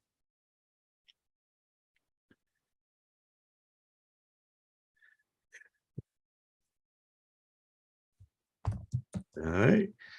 In Mach-Zehnder interferometers, the second beam is created when this phenomenon occurs partially. What is this phenomenon? There you go, Mr. Otto Fresh. Have you sent me a message, have you? Yes. And we're getting a few answers out in the side chat, but I don't Not know the if they're standing wave ratio. No. It's a much simpler answer than that. Optical fibers rely. Sorry. Optical fibers rely on a type of this phenomenon that occurs above an angle equal to the arc sine of the ratio of indices of refraction. What is the phenomenon? That should give it away, kind of. Yeah, don't transmission. Yeah, don't send them to me, you guys. The answers. Oh, who are we sending them to? Not diffraction patterns, no. It's all to do with reflection or something, isn't it? I know that. When this phenomenon is specular, its angle equals the angle of incidence. You have to go through the clues again. What is it? It's not total internal refraction. So bandwidth. Where's Wally? So bandwidth is a clue. Name this phenomenon in which a wave bounces off a surface. Well, that should give it. That should give it away. That should give it away. Yeah, that should give it away. That one. I spelled it in my last message to you, Paul, because I left the F out. Am I sending them to Otto? Yeah, Otto. Yeah, you are sending them to Otto. Okay, yeah. all right. But if you're right, send them to me. All right. We've got some good answers in the internal chat. Alan, Timbo, Big Blue have all got it right. Alan, did I not? And Big Limey, you've all got it right. It is indeed reflection is the correct answer. I got it as well. Yay! Yeah, and I also happen to know that in the case of the short circuit, it's -1. Yeah. Because I wrote a whole propagation modeling software based on firing signals up unit lengths of transmission line. Nice. There you go. All righty. I may or may not have Googled it. That doesn't matter. You got the answer. That's all that matters. If your Google foo is good, use it. Question 2. Each sender performs this operation on its transmission and a spreading signal in a CDMA for wireless communication. What is this operation?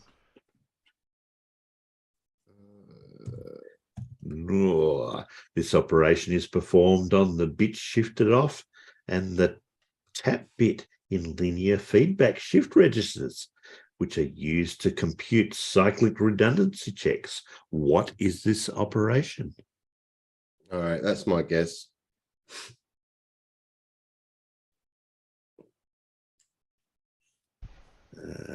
How'd Limey go for the answer? Not a phone call, no. Okay. What does CDMA stand for again? That much I can you have to Google that, Limey. Marvin Minsky and Seymour Papert proved that this operation cannot be classified by a single layer perceptron. By a single layer perceptron. I suspect Alan's going to get this operation. If Alan doesn't get this, then nobody will. You got a Not naked parity checking. You got a naked. This operation corresponds to addition in GF2. You got a naked person over in your chat, Blue. Yeah. Okay, performing this operation, 2 input bits gives the sum bit of a half adder. What is this operation? This is for the computer nerds out there. Yeah, it sounds another like guess. Computers. Yeah. All right, then my guess might be wrong. Who's the computer nerds out there? Okay. Farmer's not around at the moment, is he? Okay, I'll have to let. No. I'll have to let people. How about one on there, Paul? What's that? Let me go. For some reason, my internal chat's not scrolling. So. Oh, okay. Alan Evans has the correct answer. Well done, Alan. Quick, Alan, message me. Yeah.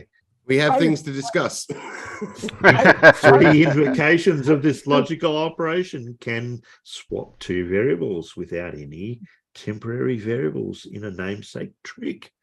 What is this operation? And Dora has it correct out there with the XOR operation. XOR? I've never ever heard of it, Dora. Never ever heard of it. No idea. Yeah, it's XOR. C++ and many other languages represent this logical operation with a caret, while in Boolean algebra it is denoted with a circled plus sign.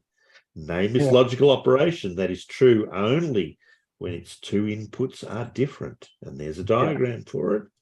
It is XOR.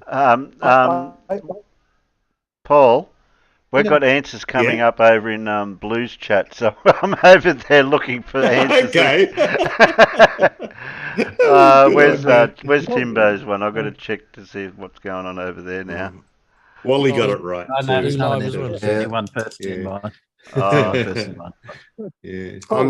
mean, as soon as someone in the actual chat gets it right, I'm just not even gonna, guess. I mean, I'm not looking at the chat, but at that point, I'm just gonna say I've got it wrong. Okay, all right. Question 3. I got it wrong the other week in Blue's Discord server. I accidentally mixed up NAND and XOR. So yeah, it's been in my head just lately. Wally doing to Otto. Axis. Question 3. Devices that perform this process are stable to the right of the surge line on namesake maps, in which mass flow is plotted on the x-axis. What is this process? Another quick clue. This process is performed continuously in devices built with many alternating stator and rotor airfoils. What is this process? All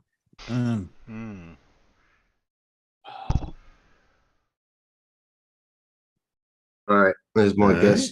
Okay. What's Limey guessed? Let's have a look.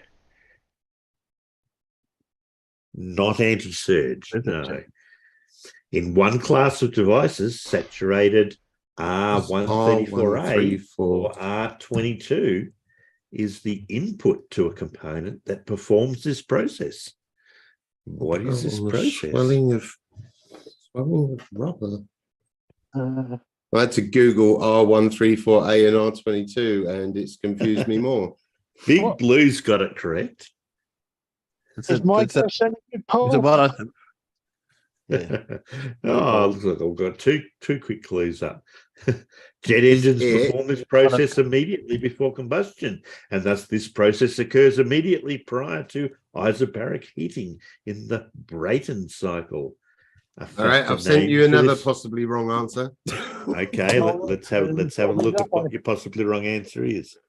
Yeah, if it ain't jet engine, it's got to be that then. Not refrigeration. Refrigeration uses this process, Limey, but That's not. Oh, so I was warm too because I used I said air conditioning. Alan's got it correct. Mashing? Is it what I said? No, not meshing. No, okay. Not meshing. Okay. A factor name for this process is equal to the quotient of the two sides of the ideal gas law. What are the two sides of the ideal gas law? Well, one would be PV and the other would be nRT.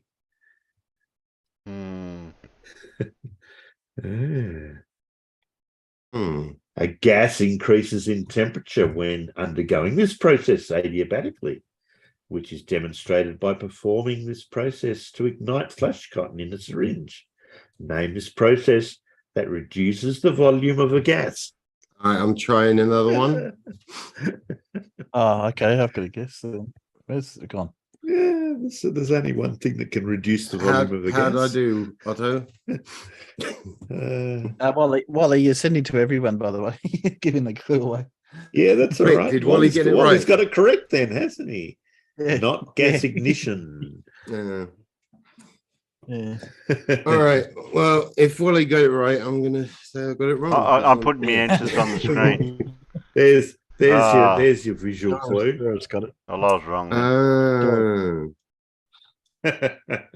Yeah. Relative density disequilibrium. No. What about? The answer is gas compression. I was just about to write that.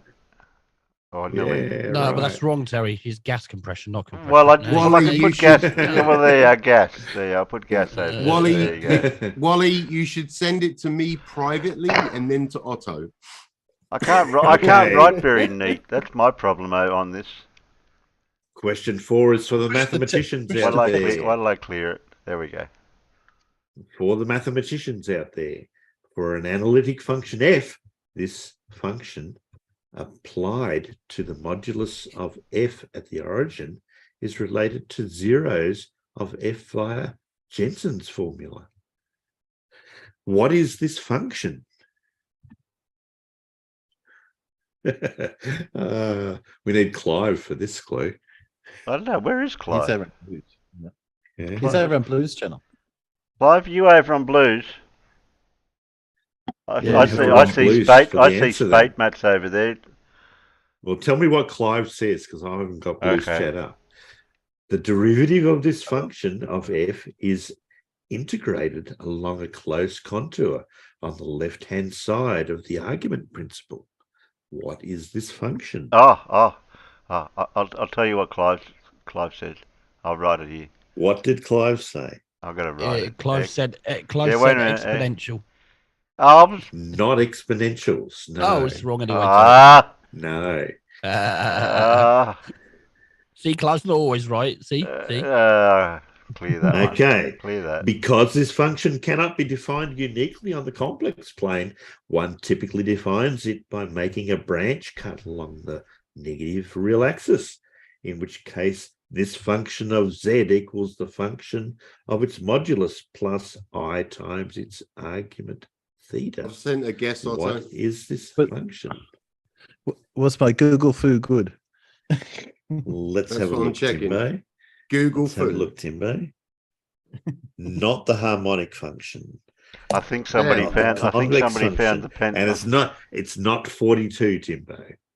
I think somebody found the pen. That's right, it's not the one underneath, yeah.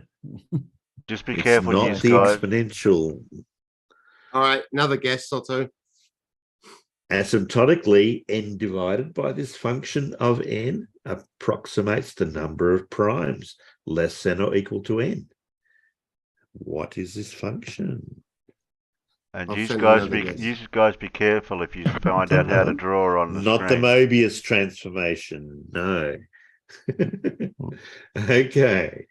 I'm looking at the equation and I've got no idea. It's ridiculous. The Taylor series of this function is the alternating sum of 1 over n times x minus 1 to the n, which when shifted up by 1 gives the Mercator series. What is this function? Clive is now saying log or logarithm. Well, Clive would be I'll give you the next clue. The derivative of this function is 1 over x. That should give it away to anyone who's done high school maths. It's been about 25 Big years. Blue's for me, got it so right. And this can is tell my you that last Clive guess. has it. Clive has it right as well. All right, how do I do, Otto? I'm going to assume wrong. Not an analytic function. Alan's right. Clive's right. Blue's right. It is the log function. Name this inverse of the exponential function. It is the logarithmic function. Logarithms. Yeah. Well done. I knew that. Yeah, I didn't. No, I mean, I didn't. Okay. Question 5. A pioneering invention in this initiative involved a wooden T-bar strung together by a spring-loaded brass wire. Does that ring a bell? Oh, it does.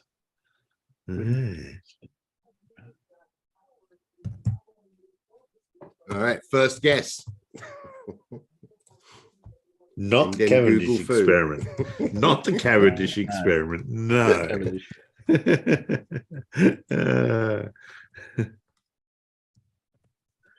Buzz Aldrin announces marriage to long-time love in 93rd birthday. No. It's not related to weapons, but facilities for this initiative were built on Gorodomlia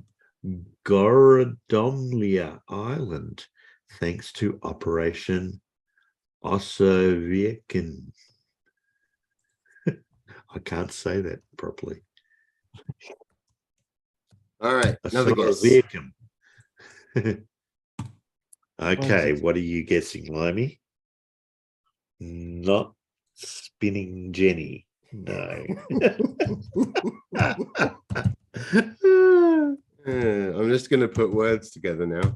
A mural depicting a shirtless man with his arms spread out horizontally greets visitors to this initiative's most prominent facility, which also contains a memorial for the Medellin disaster. All right, third guess. Yeah, I've just sent you a guess as well, Paul. I'll accept that, Alan. I'll say that's correct. Limey, curving Bev, no. Oh dear. Okay. After heading this initiative's precursor, Sergei Korolev, now that should ring a bell, scouted for his country's version of Operation Paperclip. What is this initiative?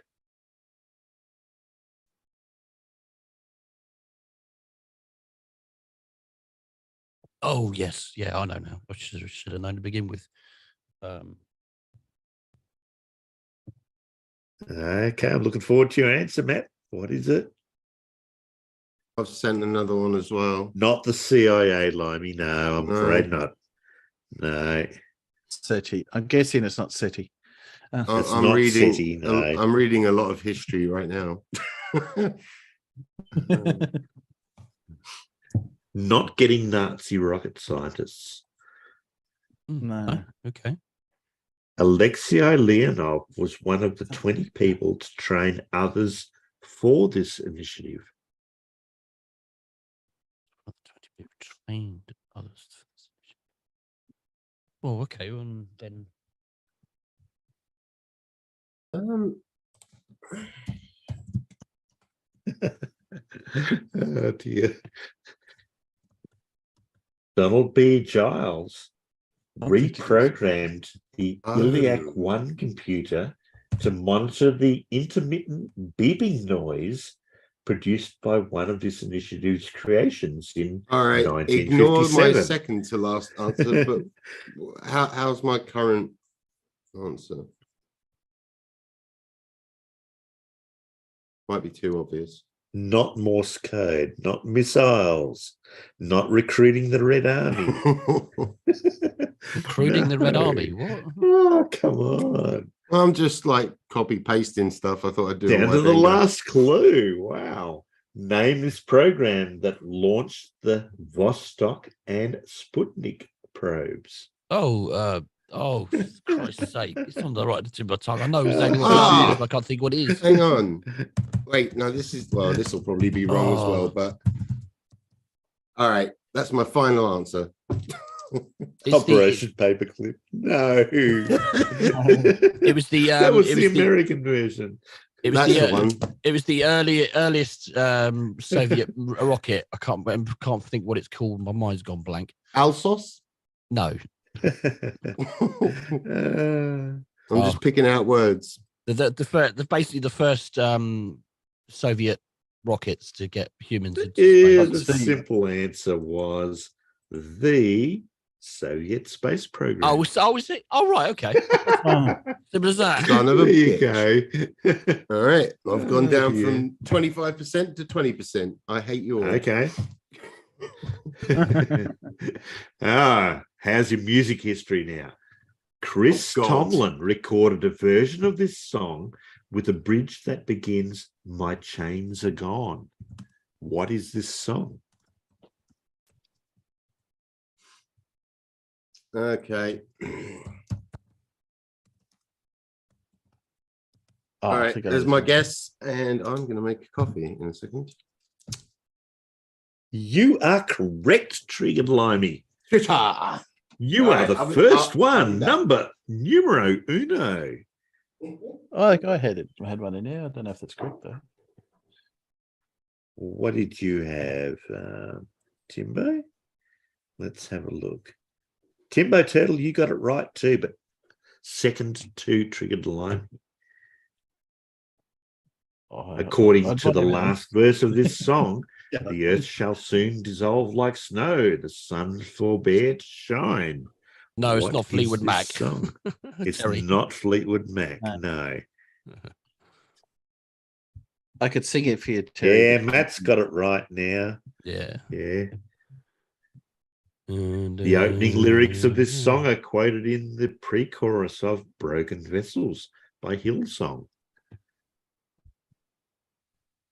Oh, Hillsong. I once was blind, but now I see. They used to be good. Yeah, that's the one. That's the one. This is the most famous song included in a collection named for the town of Olney, England, which its author wrote with the help of poet William Cowper.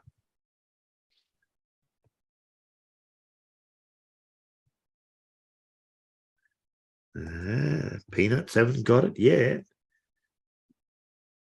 This song was written 25 years after its author survived a violent storm off the coast of Ireland while working on a slave ship.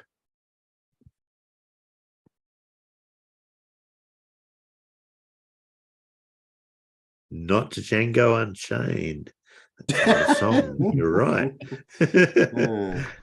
That's an awesome guess. Most people only know the first and second verse of it. I don't know the rest of it. Yes, and finally we have an answer out in the Peanuts. That is correct. Well done, Hads. We're getting the correct answer. It is Amazing Grace. Yeah. This song's speaker claims that the title concept both relieved his fears and taught his heart to fear, and describes himself as a wretch who once was lost but now is found. That should have given it away.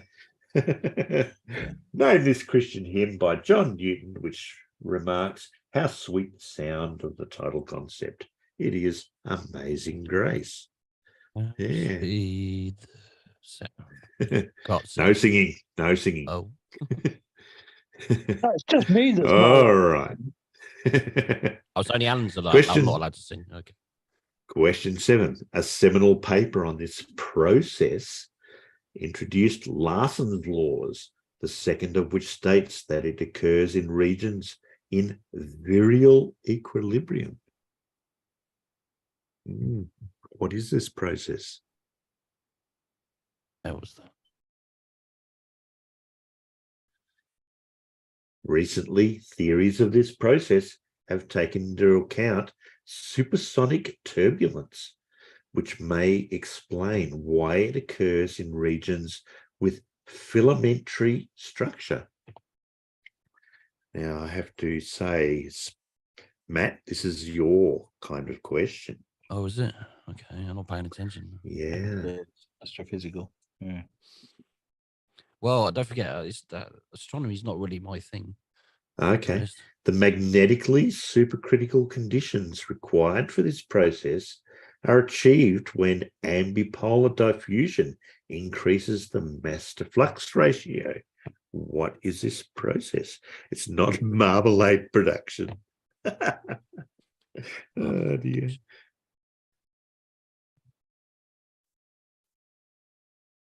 No. Okay. The most used tracer of this process is the ground state rotational transition of carbon monoxide. Huh. Maybe not then, Paul. Okay, let's have a look what Alan's written. No, not auroras. But Timbo Turtle has it correct. Your Google foo is good, is it, Timbo? Yeah, it is on that one. Yeah. Checking my Google foo as well, please, Otto. Yeah. The How's rate my of this Google process foo? is related to gas surface density by the empirical Kennicutt-Schmidt law. I've sent an answer, Otto. I know what it's related to, but I don't know what the answer is. That is correct. That is correct, Triggered Limey. Oh, your Google foo is good too. Mm-hmm. At the end of this process, hydrostatic equilibrium takes hold and evolution along the Havashi track begins. Not combustion, not time travel via DeLorean.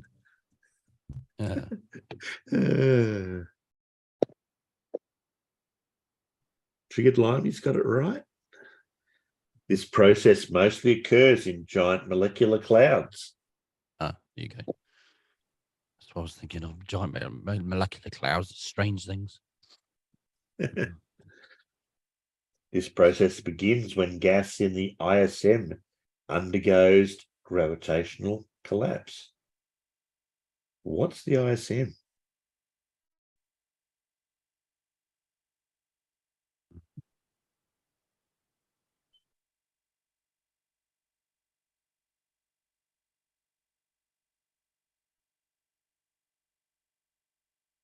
No. Name this process that creates objects that fuse hydrogen. Oh yeah, that is that should give right it away. Yeah. Yeah. There you go. Judy Bassett has correct now. With star formation is the correct answer. Yeah, TT guy got it over in Blues as well. I'm gonna get somebody into trouble. Actually, Timbo gave me the right answer, but as soon as he came up with about fuse of hydrogen, it kind of like yeah. That's it. Yeah. I think formation of anyway. stars. Yeah. Okay, here's one for you. The change in this quantity is related to the average virtual temperature by the hypsometric equation.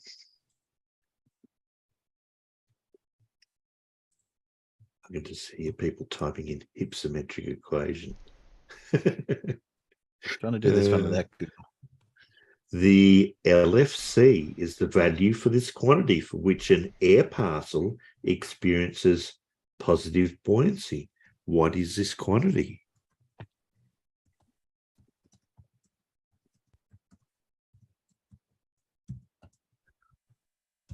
Okay, the derivative of pressure with respect to this quantity equals negative density times gravitational acceleration for an atmosphere in hydrostatic equilibrium.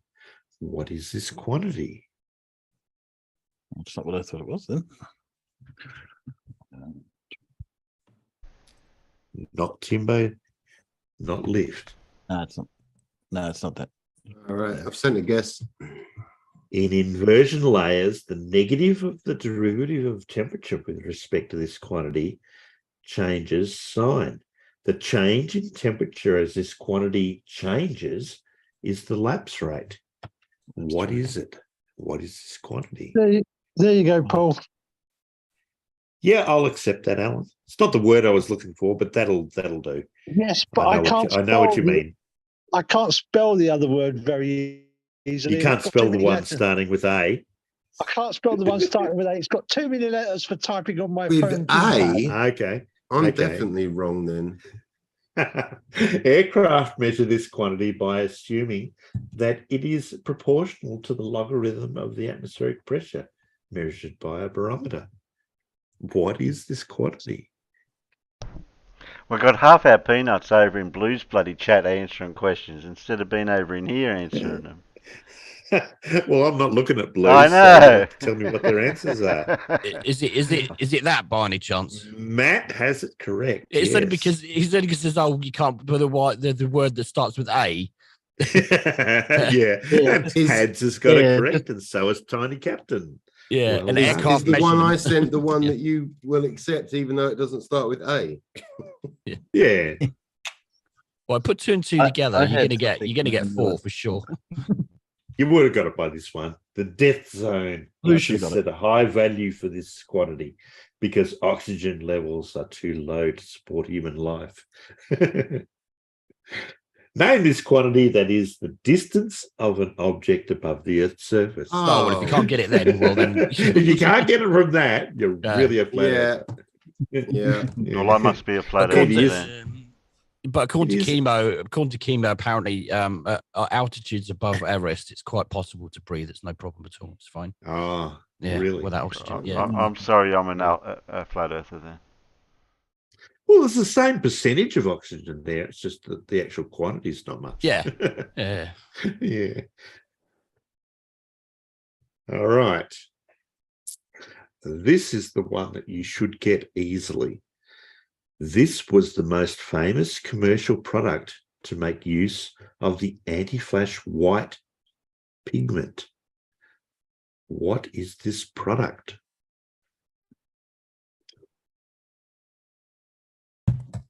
I'm expecting an answer within the first 3 clues with this one, folks. There's my first Come guess. on. There's my first. Not the one in paper. Yes. Not a camera. No. There's my second guess. Oh, There's my second guess.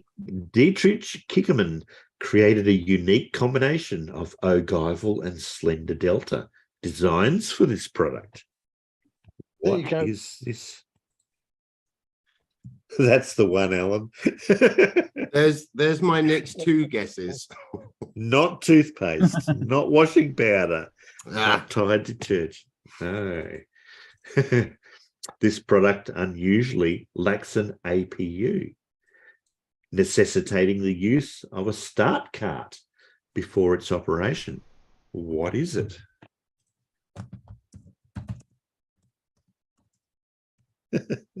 Of course, you can imagine what I was thinking given the discussion earlier, right? Right, Alan? Yes. Oh, dear. Oh, is it? That's the one, Timbo. Yeah. All right, there's my next guess. Because what's Limey got? Not paint, Limey, no. All right, let's Google anti-flash white pigment. Tests such as Operation Bongo 2 in Oklahoma City led to this product being banned in many parts of the United States, limiting its financial viability.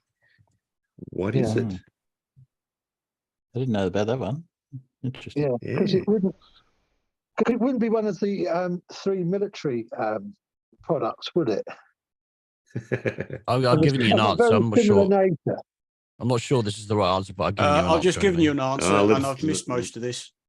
Let's see. Farmer's Boy is correct. Matt, you're not quite correct. Not quite correct. Oh, okay. No, the Soviet counterpart to this product, the Tupolev Tu-144, crashed in Paris in 1973. That gives it away. And Alan, if you don't get it off that, I'm coming round yours to sleep. Well, Alan got it. Alan's already got it. I was going to say, thank God for that. Yeah. I got it. Yeah. I almost got it off the anti-flash white, but if not that, then the second clue. Yeah.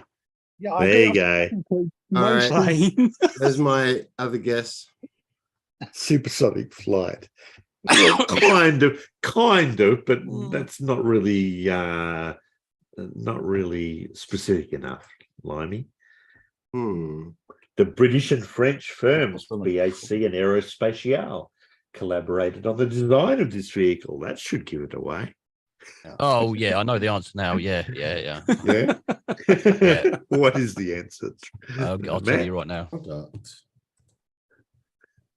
Somebody's writing it. Hey. That's the one. That's it. That's the one. Yeah. There you go. Yeah. This commercial airplane, which halted service in 2003, was able to fly between New York and London in around 3 hours. Yeah, that would have given it. Yeah. Yeah. Oh. No, this only Western commercial supersonic jet. And if you needed a picture, it was indeed the Concorde. I got one Finally right. got it with that I got one second right. to last clue. The Tupolev 144 was nicknamed Concordsky. Yeah, because it was basically the Russian copy of the Concorde. To be honest, Paul, I thought anti-flash white had a lot of used white titanium pigment, which is why I went for paper for my first answer. Yeah. Because they use a So lot you can of imagine, titanium like, pigment and paper. we're having a nearly 1 hour discussion on the Concorde, and I'm thinking, that's one of the questions in my quiz. Oh, you had a conversation about the Concorde earlier, did you? Yeah. From that conversation, you guys should have realised I know nothing about the Concorde, so I wasn't going to get it. And they're still guessing. Look, they're still guessing out in the peanut gallery. Fighter plane and U2. Has anybody seen a U2 flying? Yeah. They used to fly over where I grew up semi-regularly. And you'd look up and go, oh, it's a U2. And you'd look up 5 minutes later and go, oh, it's still the U2. And it's very fast. And it's very, very black. Very, very, very, it's blacker than black. Yeah. Yeah. Now V-bombers may be, because they were anti-flash white. They were the original anti-flash white. That's right. And the TSR-2. Oh, yeah. But not much else was painted in anti-flash white. And your last question. Fuad Ibn Abbas illustrates the futility of this action by narrating tales about a weaver and a fortunate rope maker in the story The Merchant and the Alchemist's Gate. What is this action? No, you're wrong. That's the wrong clue. I'm giving you. That's the wrong clue. Is it? Oh, not again. Oh, he keeps doing that. Oh. I'll give you another better clue then. A 130-year-old man, nicknamed for performing this action, reveals his fraud to a reporter in the story The Toynbee Convector. Also What the wrong is clue. this action? That's not Polly Toynbee. Oh.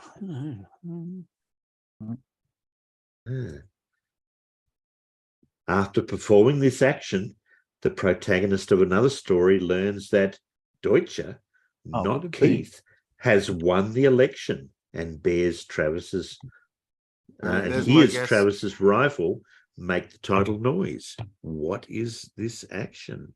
That's correct, Triggered Limey. Yeah, that's correct, Timbo Turtle. Oh, good. Yeah. Not The second telling one, the not the future, Judy. Close, but no cigar, Judy. While doing this action to go on a safari, Eccles accidentally kills a butterfly in Ray Bradbury's story, A Sound of Thunder. Is that the same What Eccles that, is oh this no, I'm action? falling down the stairs? It went to the making a different movie. Falling in the water. I haven't read that particular Ray Bradbury story, I don't think. I've read a lot of them. I don't think I've read that one. I think the Peanuts have got it now, but we'll give them a few more clues anyway. After the unnamed protagonist of an 1895 book performs this action, he saves Weena and Eloy from ravenous Morlocks. Yes, that gives it away. What is this action? They got it you right mention now. Morlocks, that's the right question. That is, exactly. Name this action undertaken by a Victorian scientist using a machine in an H.G. Wells novella. Yes, it wasn't the coffee machine. It wasn't the coffee machine. That'd have been pretty cool. How'd you time travel? Coffee machine. Yeah. I'll just give it away. Yeah. Right, It does say was time travel. Look, Yeah. it says time, and it's a TARDIS. Time travel or time traveling was the correct answer. Well, there you go. That was a good quiz, except I missed most of it. There you go. Well, that's why it was a good quiz, wasn't it? Yeah. I now have a washing machine, and I now have a very wet kitchen floor that's got nothing to do with the washing machine. Oh. He stepped back to take the photo, and he stood on the tray that holds the cat food, and more importantly, the cat's water. Oh. That's now all over the kitchen floor. And I said, "Don't worry, mate. You're not the first person to do that." How many people do you know but don't look where their feet go when they walk? Him. Particularly when they're taking a step back. Let me find the stop sharing button. There you go. That was your quiz for today. Oh, thank you, Paul. Very nice, Paul. I liked that one. I like the Concord question. Good. I don't know what the others were like. No. Oh, there were quite a few that were. I was thinking everyone should have got the Concorde one straight away because we talked about it for nearly an hour. Oh, good point, Tiny Captain. Yes, there is a movie about a time traveling jacuzzi. Yeah. Yeah, there is. Yeah. Yeah, I've never seen it. I just looked at that and thought, no, thank you. No. It's always a good trivia question what the name of the protagonist in the time machine is. Jeff. No. Dave. No. Obviously.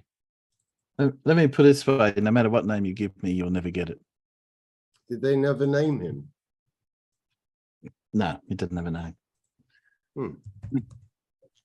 Oh, it's a stupid question, isn't it? That's why it's the trivia question. You know? Well, if you can't, you question, well, what's the name? If there's no name, it's a trick question. You can't. There's no answer to it. Trick questions. You've got to put trick questions in trivia quizzes. Planner Walk is my favourite New Zealander. No, he's not. Is he? Really? Is he? It's not mine. He's no. He's not. Oh, I mean, come on, he's got to be better than some other New Zealanders, hasn't he?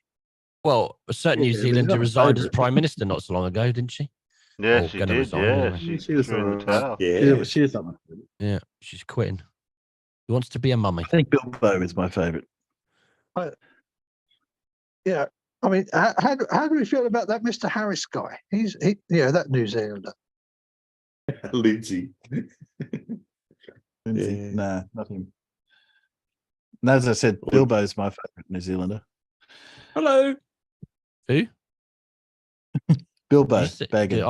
Oh, for a minute, I thought you said something else. I won't say what. Jazzaconda from Gems. Oh, the drunken helicopter pilot. Yeah, the drunken helicopter pilot. Yeah. Oh, just take your seats. We'll be there in a minute. Yeah.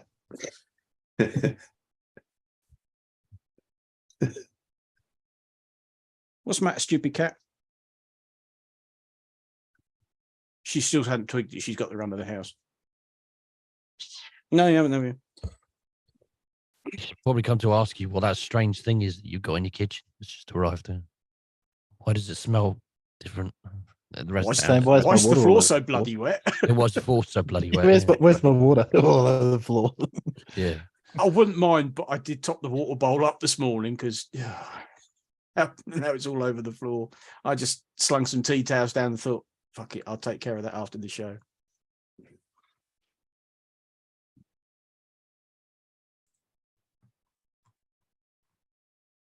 But they had to manhandle it around because on one of their previous deliveries this morning, they left their trolley behind, apparently. On Spooky Bed, hey, Terry is my favourite New Zealand. What? Terry, you are you? Spooky? Oh, yeah. You want to lose your spanner? Yeah. Blimey. That's like me saying, "Hey, Matt, you're my favourite Welshman." Oh, no. It's fighting talk, isn't it? Don't say that. I fixed well, I fixed him. You could say that one of my favourite Frenchmen, and that'd be even worse. Oh, imagine waking up and realising you're French. Oh God, don't do no. No, please. Merde. Parlez-vous français, mademoiselle?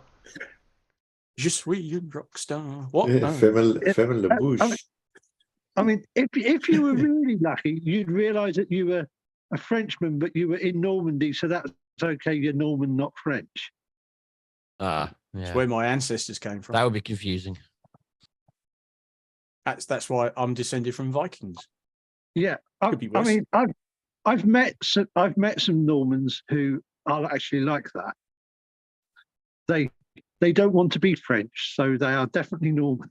I've always been tempted to do one of those DNA tests to say where your relatives come from. I've lost the link. There was a chap in Australia who researched, my surname, the family, and it's weird to look on a website and to see me and my brother, then my parents, then our grandparents, and follow it back several hundred years. And this is from a guy in Australia, and I've lost the bloody link and I can't find his website.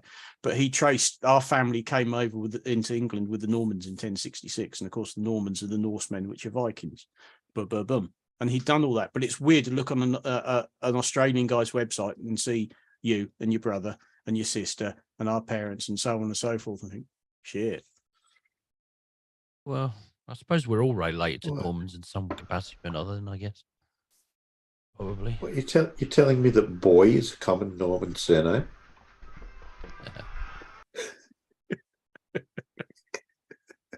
Oh yeah, very, yeah. Wasn't it the Normans in their infinite wisdom that decided to build a cathedral on a marsh? That was clever. Winchester Cathedral. What, you mean Ely Cathedral? No, Winchester. We live in a bloody swamp. We need all the bloody land we can bloody get. Yeah, we'll just put cathedral here. It'd be fine. Don't worry about it. At least Ely is built on an island. Well, it was an island, and as you approach the area, you can see that it was clearly an island because it's so bloody flat all the way around it. Winchester's not built. Winchester's not on a. Yeah, well, no, originally, yeah, it was. There was a lot of. I thought that was Salisbury Cathedral that was built on the on the edge of the river. Winchester Cathedral basically is it was sinking, and they had to do a lot of in the early 20th century. They had to do a lot of work to stop it from sinking, or late 19th century, early 20th century. By building it somewhere else, it wasn't quite so sinky. No, they didn't. No, they didn't move it. They just did a lot of clever engineering of the time and stopped it from sinking. But if you go into the crypts or whatever, or the crypts don't exist anymore, it's all underwater. Look it up. I lived next door to it at one point. Well, I've worked next door to it. Which one's this? Winchester? Winchester Cathedral, yeah. I've only visited it once, and I got the feeling that it wasn't that low down, but.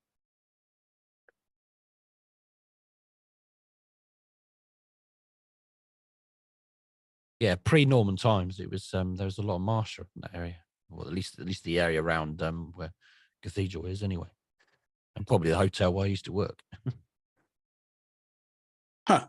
William Walker, the diver who saved Winchester Cathedral. That's it. There you go.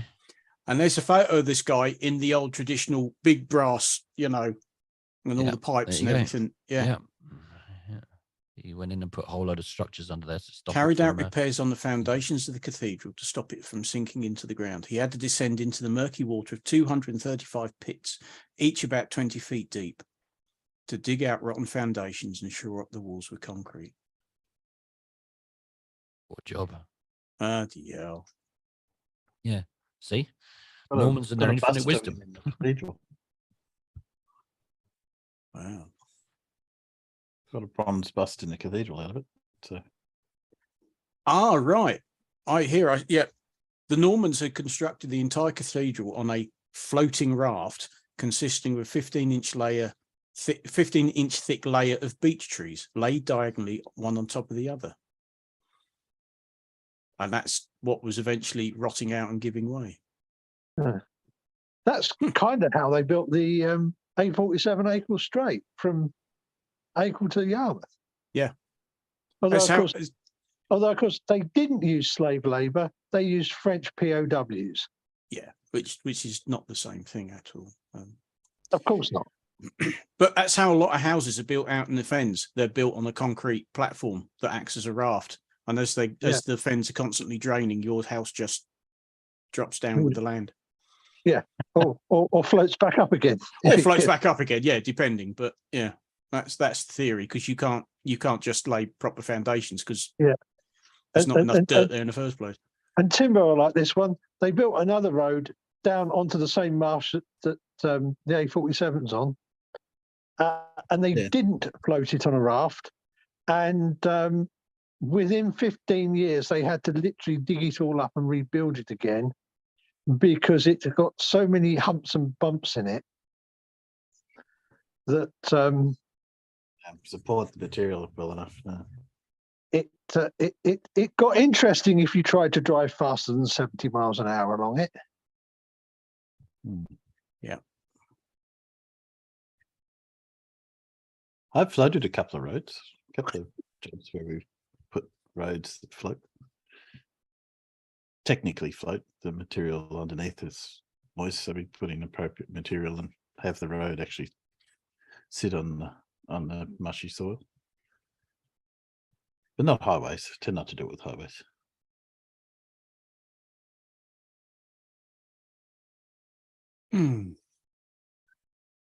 So I see that Speaking Bed here is no longer Terry's favourite meeting letter. Just saying, I assume that most castles in Britain, or at least the British Isles, are Norman because they built a lot of them. And I've just looked up. Apparently, they built over 500 Bailey castles in England, just in England alone. Wasn't that the original Tower of London? Wasn't that Norman? I'm not sure. But I think. Yeah, I'll take your word for it. Probably was. Yeah. Mott and Bailey castles. They just threw them up all over the place. Yeah.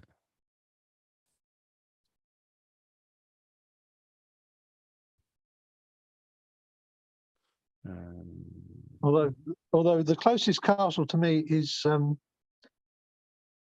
Roman. In fact, the two closest castles to me are Roman.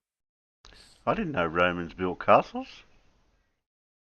Well, I mean, you could argue that they're not castles, but I suppose they are. I'd argue you can't say they're not either. You know, Bradwell Castle is definitely a castle. It's got huge, great bloody walls. Well, I think the Romans probably fortified existing castles anyway, didn't they? No, castles were after the Romans. Were they? Oh no, I suppose they would be. Yeah, they would be. Yeah, because the Romans built the castle down there. The Roman walls are like 30 feet high, nearly 40 feet high in spots, and it pretty much still goes around the entire enclosure.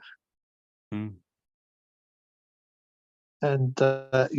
let's just say, Miss Boudica and her colleagues would have looked at that and gone, "Oh feck."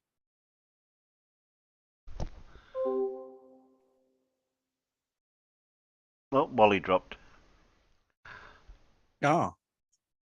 Yes, the Tower of London, the White Tower, is Norman. That was one of the first things that he threw up after the success at the Battle of Hastings, because he wanted to sort of stamp his authority in the capital city. Thanks for putting me right, Terry. Of course, the Normans came after the Romans, didn't they? Because they managed to do what the Normans did, what the Romans couldn't do: conquer the north. Yeah, the Romans couldn't do it. That's why they built walls. There was only several 700 or 800 years between them. Yeah, well, the Normans basically owned most of the eastern half of Great Britain at one time. Wait, sorry, who did? The Normans. Well, I suppose it did. Yeah. The Normans even went and took half of bloody Ireland. Yeah. Yeah. Exactly. And Wales. Yeah, right. We'll have the lot. Yeah. Well, yeah. That. Yeah. Yeah. That looks nice. Yeah. Well. Yeah. Actually, from what I remember, the only bit that the Normans didn't get was Scotland. Well, I think they had the right idea, because all they did was they bred themselves into the rest of Britain. That's where they landed. The Romans was didn't in want Scotland. to do that. They landed in Scotland more first than they did England. That's the first bit they took over. Are we still talking the Norman conquest of 1066? Yeah. The famous Battle of not Scotland. Yeah. Yeah. Hastings, I don't think, is in Scotland. Hastings, that's down south, isn't it? Down south, yeah. Because they come across the channel from Normandy. And I don't think any of the Vikings ever really settled in Scotland too much. The Picts were just too much of a pain in the ass. Again, they settled more in Ireland, I think, than they did in Scotland, didn't they? Well, I mean, they did eventually. Like I said, I think it's more to do with kind of breeding themselves. They kind of bred themselves into the Scottish, and this is into Scots, I think, a bit, really. What, the Vikings?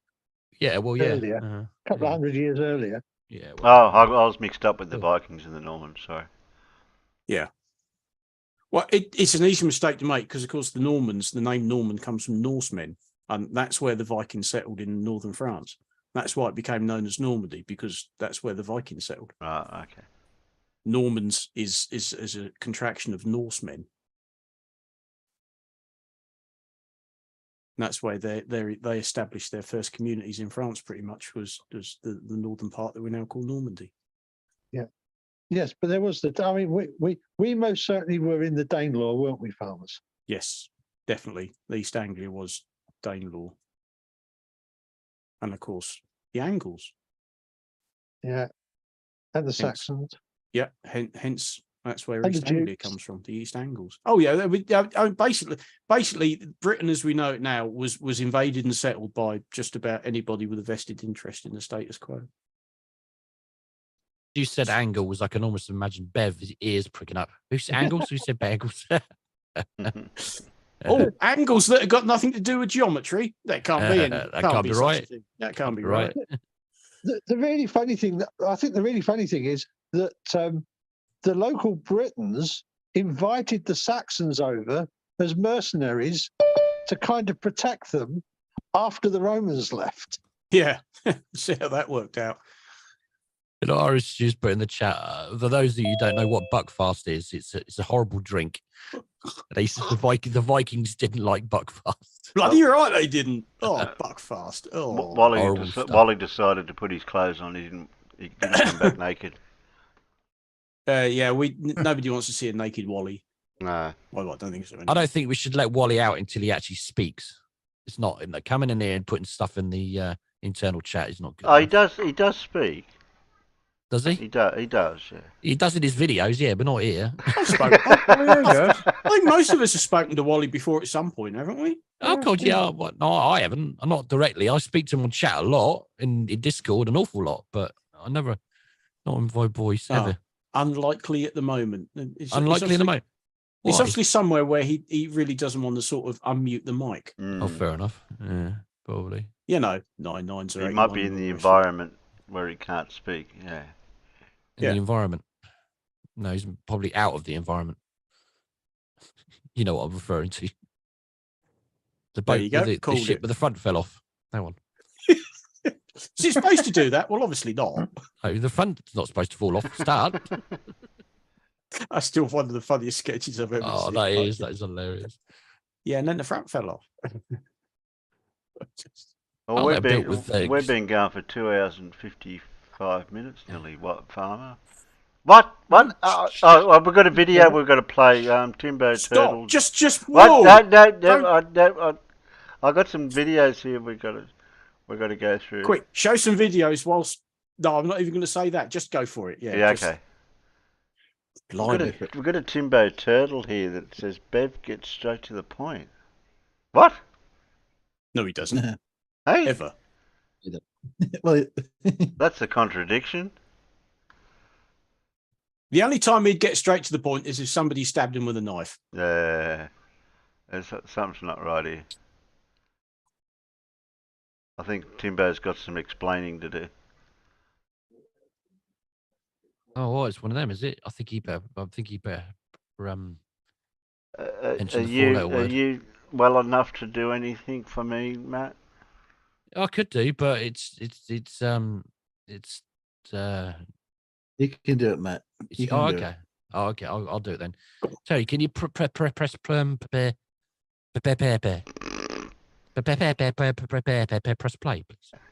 Okay. I've got a little short video here of when I asked Bev about a straight line, and I thought you might find his Try to turn it up a bit. I can't hear. He's gone all sotto voce. He's. Anyway, can I ask a question, Bev? When you think of a straight line, do you think of it as 3-dimensional or 1-dimensional or 2-dimensional? Like, do you the see concept of it as geometric? Do you see it as so a line drawn all of the foundations of the geometric system apply to it? They all come together. That wasn't what I asked. I asked how you envision it. You asked me how I envision things. I answered you. I'm asking you how you envision it. Do you see it as a line drawn on a piece of paper, for example, on top of a desktop, or do you see it as 3-dimensional? Like, could be anywhere. This point XYZ to this point XYZ. I'm just curious. Okay, for me, the straight line, the fundamentals of a straight line are governed mainly by the diameter, but that means that the diameter can transpose itself. How do you get a diameter out of a straight line? Please explain. Please explain that one. Oh, Jesus. To the hypotenuse of a right-angled triangle. Sorry, that governs straight. I know, I've probably lost you. I know. What's don't diameter? worry about it. Where's diameter in any of this? Sorry. Isn't a straight line the distance between 2 points? Is that not what you believe? Or isn't that not a circle? A straight line. Not a circle. A straight line. A straight line's a circle. Okay. I don't remember you asking that. I was in the chat as well at the time by the looks of things, but I don't remember that. You don't remember that? Okay. No, I remember Bev being there, but I'm probably away from the computer at the time because I got bored. I think you've probably gone away. You can handle it. Yeah, probably. So a straight line's a circle. I'll remember that. Between 2 points. Straight line.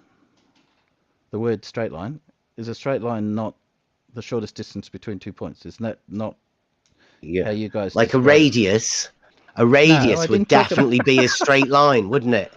And by that governing of that, you should know that a diameter is also a must-be straight line. There's no way a diameter could not be straight because of the fundamental understandings of how people understand a straight line.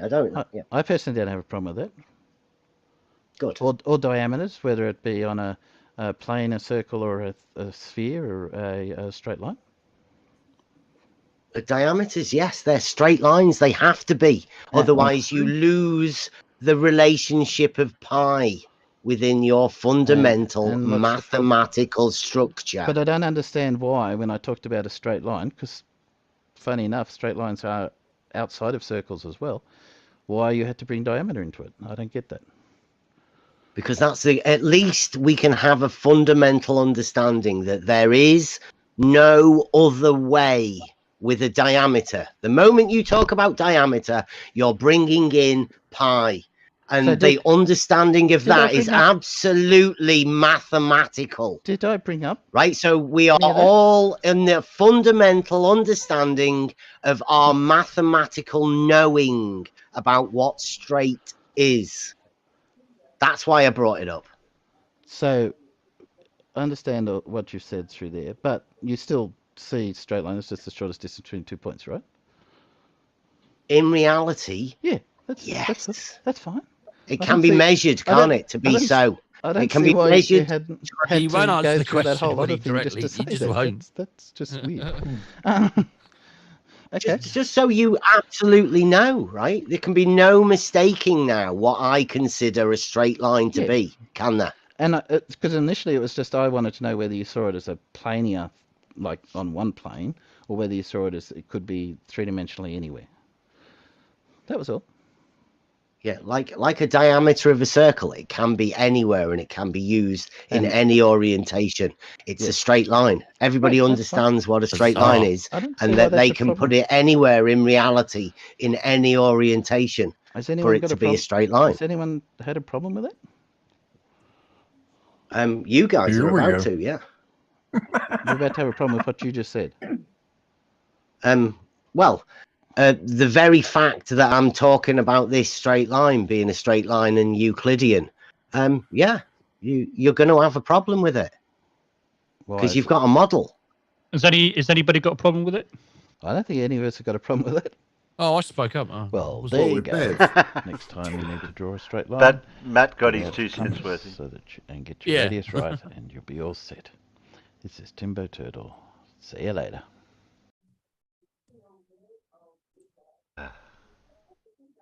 Must have been listening. I just don't remember that conversation.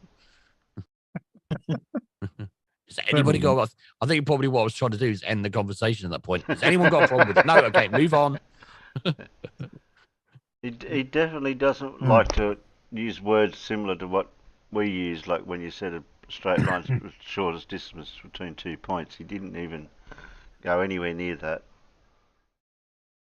I mean, not once were the words collinear mentioned. No. No. What he was doing was we hadn't even brought up trying to get around to criticizing the concept that on the surface of a sphere, the line is the diameter nor the radius are straight. That's what he was trying to get to. What I could understand is we hadn't mentioned circles or curves or anything up until, and it was like, where did this come from? I just asked, what was the straight line? Banging on about diameters. And his first answer was the radius. What's a straight line, Bill? Well, what's a straight line, Bill? Well, first you draw a diameter, then you draw a circle. Okay, then you erase the circle, and what's left is a straight line. What? Right. But I didn't know a straight line can be a circle. Yeah, I mean, it's the most obvious answer. I mean, like, take the straight line and bend it. Why you can't give the most obvious answer? Like, for instance, if I ask my son, right, he's 12 years of age, if I ask him, so, okay, what is a straight line? The first thing he's do is going to get a piece of paper, and he's probably going to get a ruler out, and he's going to go draw a straight line a few centimeters long. No. Yeah. Bev has to talk about circles and diameters. Come again? What? Yeah. What? Because my initial intention of the question was to sort of try and get an idea how he sees, because, I think of a line as three-dimensional space. Excuse me. And I was trying to get a sense of, do you only see everything kind of two-dimensional plane, like on a piece of paper, like in math? And that was, I wasn't expecting to go anywhere near circles and stuff. Whereas Wally said, and he's quite correct, he says, both when accept the spherical geometry is the shortest distance between 2 points of the surface is a great circle segment. Yeah, well, we know that. He would never accept that. Yeah. He also knows that pi changes when you leave planar geometry. Oh, yeah, they're all having misfits about that. They think that Blue's lost the plot because pi doesn't stay the same when you're talking about a spherical object. I'm going to jump off for a sec. I need to take a leak, and then I'm going to reconnect on my phone because I'm going to go have a cigarette. We didn't really need to know that much detail, I mean. Well, Alan's trying to say something here. It's all about the details. Sorry, Limey. Alan was talking. That's all right. I was only going to say, but on the surface of a sphere, a great circle is a straight line. Yeah. It's a geodesic, but that's who it was, Mabbott, over on Geos. Why? What did he say? Well, not Geos, over on Gems. I was arguing with him, trying to explain to him how a straight line can be curved. Well, send him over to Bev now. You can explain it to him. Well, I got him because he was getting tongue-tied. I wish I had a recording of that section of the stream. I don't know where it'd be. soon as you have anything else other than Euclidean geometry, Bev is absolutely and completely lost. Yep. Yeah. Yeah. Well, he's lost in a great deal of Euclidean, actually. Euclidean. Yeah, I was going to say. Well, I mean, like, as soon as you mention anything about geometry, like anything related to geometry, for some reason, the first thing he says, "Oh, that's Euclidean." But why does he feel the need to say this? It's because it's the only thing he kind of knows. Yeah. Exactly. He knows the word. He knows the words, Matt. That's about it. And according to him as well, he said in his Discord as well, he said that if it's not Euclidean, then it's not reality. Yeah, I heard him say that. Yeah. I heard him say those words. Yeah. We only use Euclidean here because we live in reality. Is his words apparently? You can read Euclid's description of what a straight line is in less than 6 seconds. Yeah. Bev has spent an entire year delving into the mysteries of the straight line. That's phenomenal. It's one sentence, Bev. One sentence. Yeah. Yes, they're so like, haven't they really only got into one or two of the whole Euclid's anyway? Really, 1 or 2 presets? It's weird. I haven't got very far at all. Of course, there are many, many other geometries other than Euclidean. I know, but they're not reality. No, you can't use them. You're not allowed to use them because they're not reality. Wally, Blue and I love to wind up Bev with blue marble science and spheres. I wonder if Wally wants to get a certificate to be a blue marble scientist. Oh, yeah, and we're all blue marble scientists. If you talk to Blue or disagree with Bev, but he's got to have the degree. He's got to have the certificate. Yeah, got to have a certificate.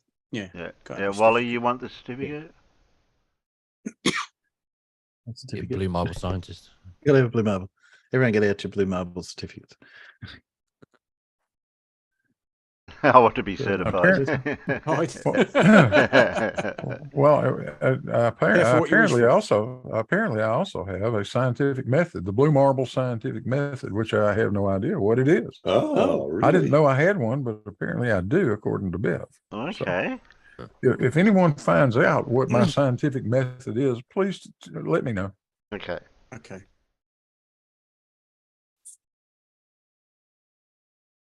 Oh, there's Timbo's. He's flashing his. There you go. I'll pin it. There you go. I'll pin it. I must be really clever because I was issued with 2 blue marble certificates. How'd you get 2? I don't know. You ask the person that issued them. I have nothing to do with me. I've got to get mine reissued. There was a spelling mistake. That's the wrong one. I had a spelling mistake on mine. Well, you're supposed to. Ah. Yeah, but it was my name. That's the old one, actually. That's right. Your name on a certificate doesn't matter. That's fine. Don't worry about it. Yeah, but I fixed it. You fixed it, did you? Yeah, it's in. It's been there for a couple of weeks. A week or so. Is it? Oh, I hadn't noticed. Pretty much straight away. Just look in your DM. Okay. Look at me DMs. Apparently, we're not. But according to a couple of his lemmings, we're blue marbles, something or other. I can't remember what we call them now. Thugs or something. I don't know. According to one of his lemmings.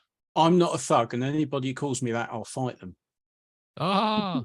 You'll beat them up. No, I'll just get me machete out. They all seem to be shit scared of that. Can't believe how much butthurt they exhibited over that, and at the time they didn't even know I'd got it on me. I only found out after the fact, only because Rumpus was going on about it. Oh, you got a machete? Yeah, didn't use it though. Is that where you're going to do that that canal test thing? Well, we were going down there to do some work, and we hadn't been there for several months, and I thought it's liable to be a bit overgrown. I know I've got a machete. I'll sling it in my rucksack in case I need it, and never needed it. It wasn't that bad. But it's like I like to be prepared, you know. Otherwise, you get all the way there and think, oh, if only I'd brought my machete with me, we could cut some of this undergrowth back. But as it turns out, we didn't need it, and nobody at the time, none of that lot who were 6 miles away, had the faintest idea that I'd got it on me. It wasn't until like way afterwards. I think it was might have been Jose stream. I'm not sure. And he said, "Oh, you got your machete with you?" And they went, "You had a machete? What were you going to do? Attack us with it?" Oh. Just, whatever. Yeah. Yeah, there's my certificate just to prove I'm a blue marble scientist. Shit, Well I've got to done. go and find mine and download it. Hang on a minute. Oh, good grief. Well, I got mine. Where's yours? We started a diploma mill. It's awesome. Are you qualified to get one too, Limey? Technically, I'm already a PhD, pretty heavy dude. So, you know, I'm good. Yeah, but to be a blue marble scientist, you definitely need a proper certification. That's true. That's true. Shit, Oh, well, we'll just have to see what we can do. 10 pence a copy. You've got to send 100. You've got to send 100 quid to Blue Marble. I didn't. Well, there's something wrong because I didn't pay 100 quid. Might take me a year. Yours can't be authentic then. I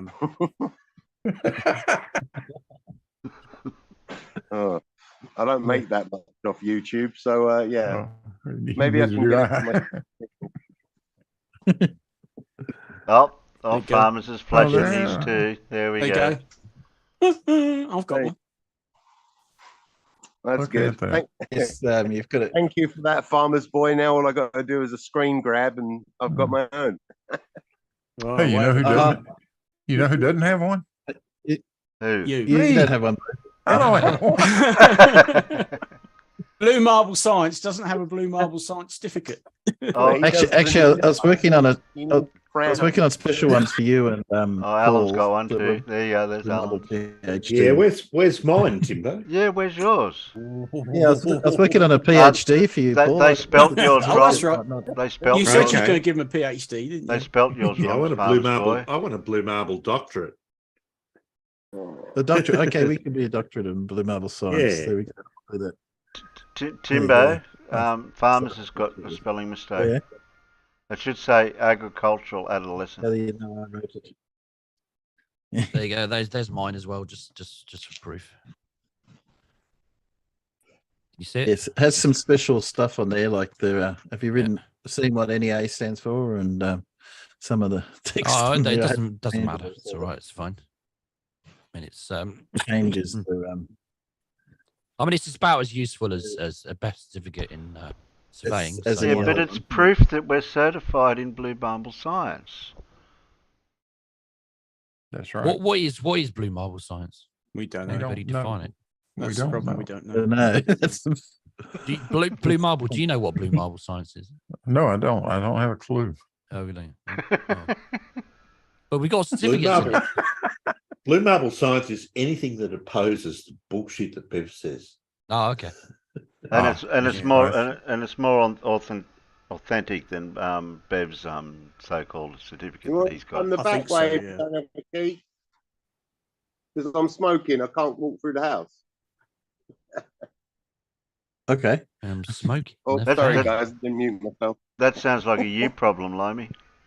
Who on earth would do something like that and not mute themselves? Yeah, I wonder. Yes, Farmer.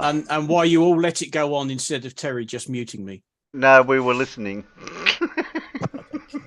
I couldn't give up. We wanted to hear you go off at the delivery guy for some reason. Why would I do that? Well, he might have blamed you. It's probably a good job. It's probably a good job that they didn't have a trolley, so they could manhandle it round the side on next door's grass instead. Oh, that would have been good. I think Tiny Captain has got it. He said the blue marble scientist method is just being correct. Yes. Yeah. That would be. That's what they don't like. That would be their attribute. Yeah. Oh, I'm happy with that. That makes me. I'm right all the time then. Oh, okay. I can do with that. I can say whatever I like, and it's going to be correct. All right, guys. I'm going to jump off. I'm got a stream starting in a little bit as well. So. No, okay. All right, triggered. Well, don't cross the streams. Cheers for having me. Take it easy.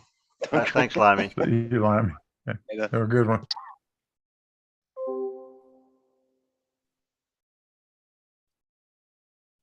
And just like that, he's gone. Yeah, Poof. just like that. Who are you calling a puff? Poof.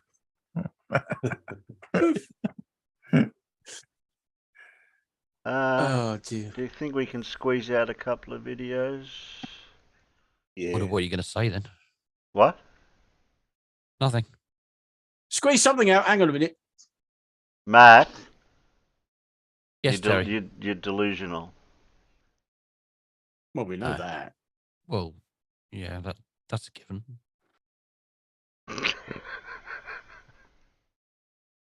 can't even speak properly at the moment. Can't even get my words out. You need more drugs. You need more drugs or alcohol. It's because you're too sober. Yeah. You are what's known as nerd. You're not drunk. You've gone too far the other way. You need to balance it. I need more prescription meds. Is that what you're saying? More Grey Goose. Yeah, more Grey Goose. Yeah. Well, I've got this codeine tincture that will probably do actually.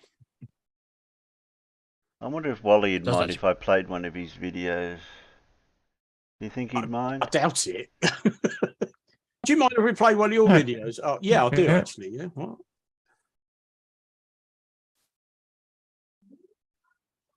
Like, I don't want to play it with and get a copyright strike for or anything like that. We wouldn't want that.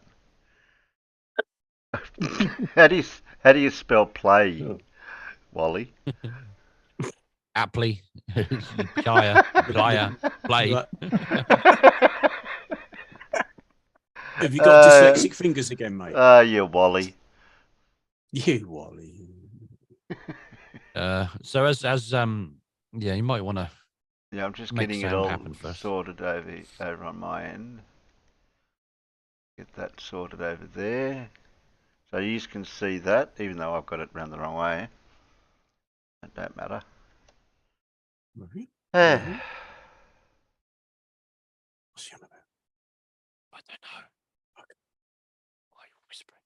Don't know. And then probably the best thing to do is then press play, Terry. Oh yeah, that'd be a good idea. Thanks, Matt. Hey, there's a film.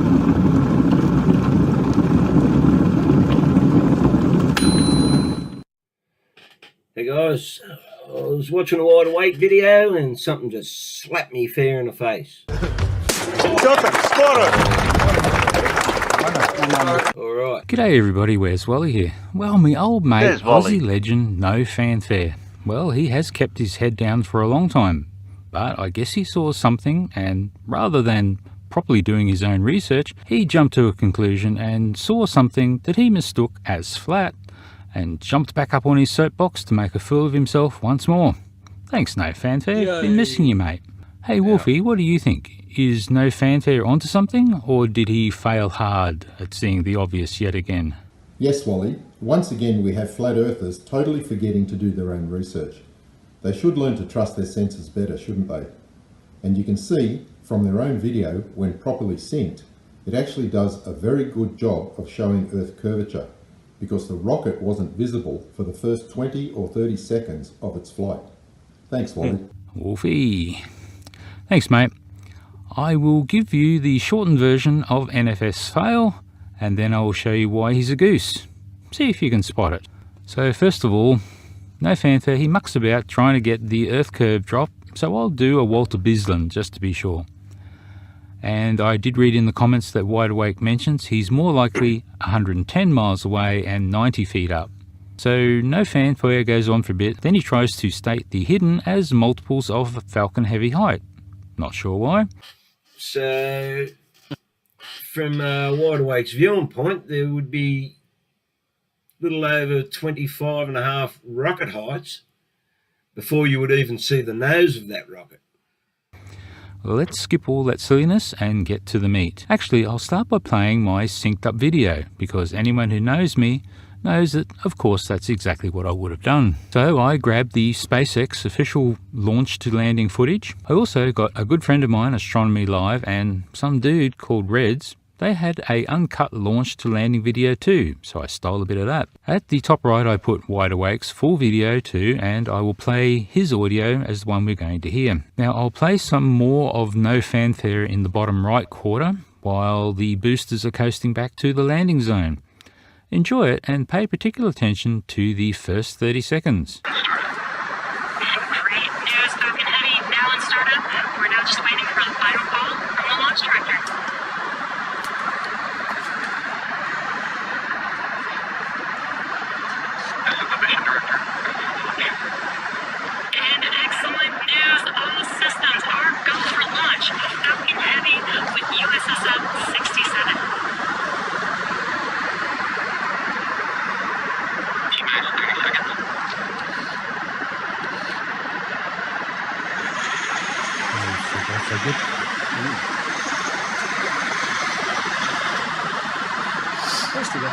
where hand is. Oh, Yeah, where is it? Is it because there's a bit of earth in the way? No, there's trees in there. Somebody threw a quick hill up. Yeah. Bit of a hump. Earth hump.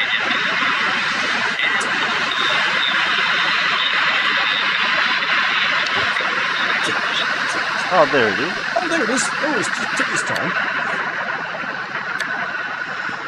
Well, it is far, far away. Nice little character there, mate. Oh,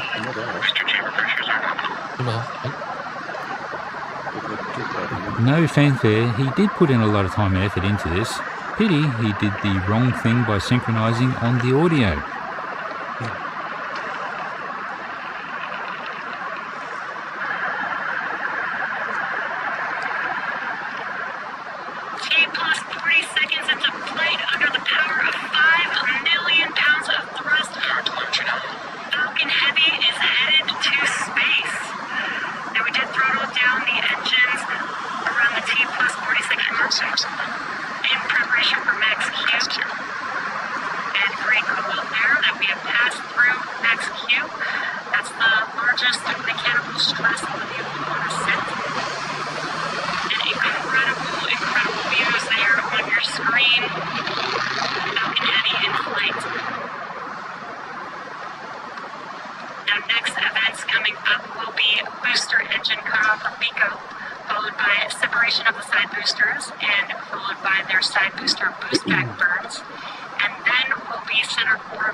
The sound on Wide Awake's video is a bit iffy, and then once it goes through this process again, it just gets. Yeah, but it should be alright, and then that's the stream itself. It's just when it comes into Zoom as well. Those side boosters away from the vehicle. Then those two side boosters can begin to make their way back down to Earth with their boost backwards. Iffy times iffy and on your right-hand screen, you can see the views from each of those side boosters. A very respectable job with the camera there, Wide Awake. Well done, sir. Really incredible views here. Again, we will have Miko. That was probably the most spectacular booster separation that I've seen so far. The effects of the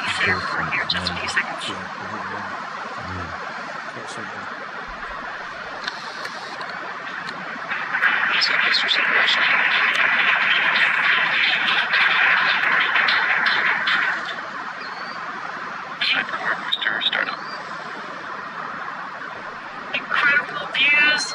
We just had Miko and separation of the side boosters, and you can see on your left-hand screen that the side boosters have lit back up. They are now in their boost back burn, making their way back down to Earth. Those side boosters are returning to Florida under the power of 3 engines. That's 3 of the 9 M1D engines. So we'll just watch these boosters cruise back to base while No Fanfare figures out the drop and converts it to rocket spans. No Fanfare, I think we'll just stick with meters. They seem to work perfectly well and everyone understands them. We'll take a look at Wide Awake's footage of the SpaceX Falcon Heavy launch.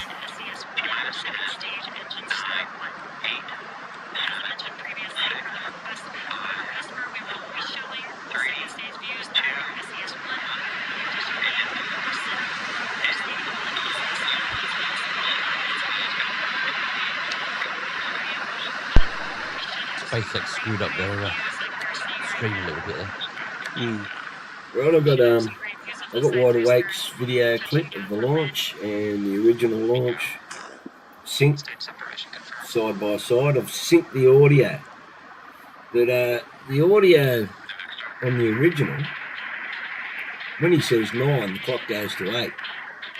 So there's a bit of a discrepancy there for starters. And I know this is only small. I'll render this video later. There's always going to How be a about those latency. cold gas thrusters? You can even see how nicely they're matching. Full screen, and you just can look at that. That's just to start with. But I'll just play this with them synced, with both the audios going, then I'll try and mute one and then unmute the other one. Hey, where did that KFC come from? I'm hungry. Sort of get an idea of what's going on. Righto, let's play that. T-minus 10, 9, 8, 7, 6, 5, 4, 3, 2, 1. Engine full power. And liftoff of USS 67. Go Falcon Heavy. Go Space Force.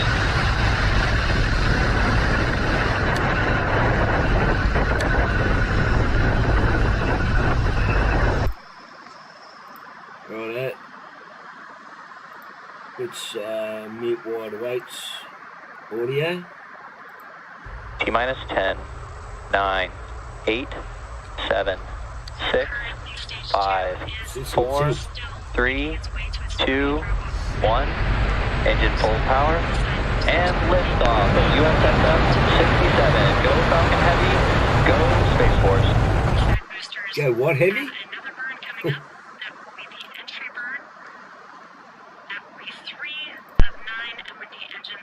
Righto, SpaceX clip muted and wide awaits audio going. So you can see that they're synced. T-minus 10, 9, 8, 7, 6, 5, 4, 3, 2,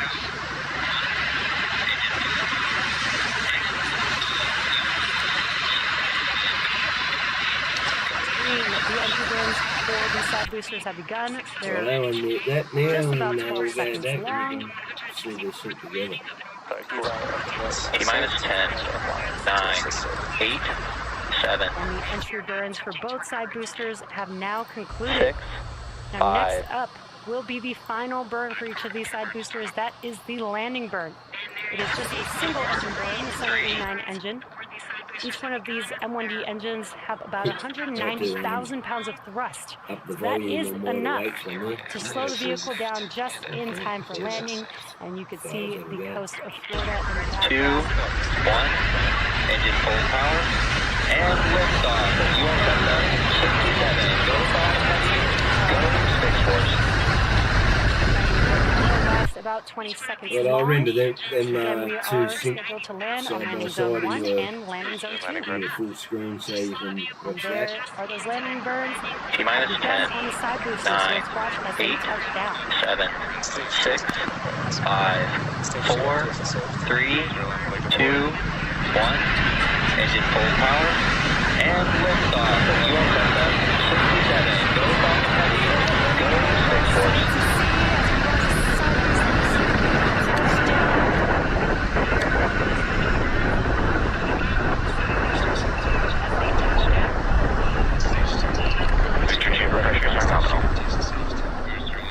On one screenshot, I can fit 8 rocket heights. And for wide awake from his location, there has to be 25 rocket heights in the air before wide awake would even see it. Rocket heights. 25 plus rocket heights. So here's your 25 rocket heights. Just doesn't seem to match with reality. Anyway, guys, thanks for watching. I can't see what his problem is. Oh, I think it does match reality quite well.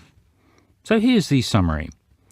Wide Awake's video shows the very fast-moving rocket as it's coming into view, so clearly it has already been in flight for more than just a few seconds. That's a bit of an oops there.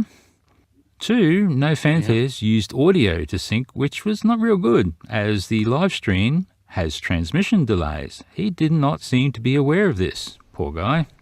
3, when synced visually to the SpaceX and Astronomy Live's video, there is clearly 30 seconds of flight time missing right from the start of Wide Awake's video. 4, Walter Bislin's Earth Curve calculator shows that there is a neat 2,000 meters of hidden. And when we look at the SpaceX telemetry, guess where the Falcon Heavy is at around the 30-second mark? Yes, right on the 2,000 meter mark. How convenient. 5, and when the landing burn starts, it seems the boosters are less than 2 kilometers from the ground. And that's probably why Wide Awake did not manage to catch the landing burn in his video. Number 6, No Fanfare has deleted his video. Oh, sad. But have no fear, I have a link to an unlisted version of it in the description below, as always. And number 7, finally, the logic that he was bringing was, If globe, then curvature. Of course, he wanted to say there was no curvature, but clearly there is curvature. So there is curvature, therefore globe. Thanks very much, no fanfare. Oh, I don't think we'll have any problem at all, my dear Flurf friend. Well, thanks guys. This is a particularly nice old school video, and it's really good to see one where the Flurfs themselves go to a whole pile of effort to show that they know exactly what the globe model is. They try to debunk it and fail miserably. Oh, good times. Enjoy.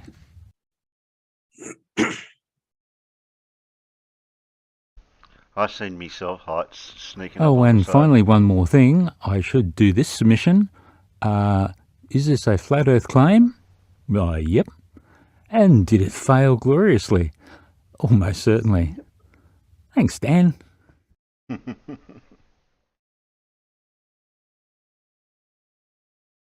There is something supremely satisfying about a flat earther debunking the flat earth in his own video.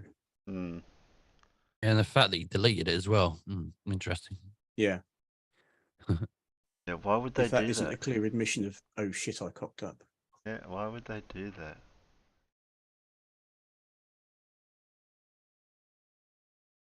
The earth is flat, but it took me nearly 30 seconds before I could see the rocket that had taken off all that time ago.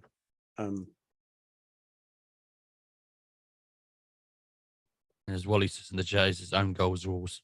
Yeah. Oh, yeah, you can't. They're the best ones. Yeah, thanks, Bob. And of course, you can't forget. Interesting. Interesting. Trying to catch up And of on course- Wally's internal messages.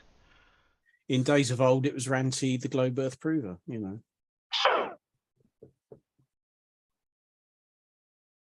Do I need to read out Wally's internal chat?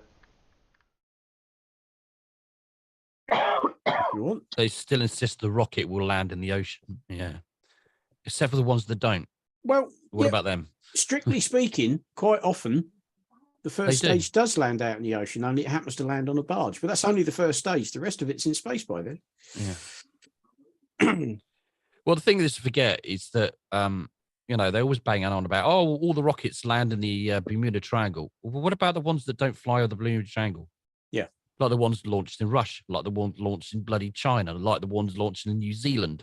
Well, or the ones launched in other parts of the United States other than like Florida. Vandenberg. Like you know, Vandenberg, correct. They're going in a different bloody direction. Yeah. Or the ones on the West Coast.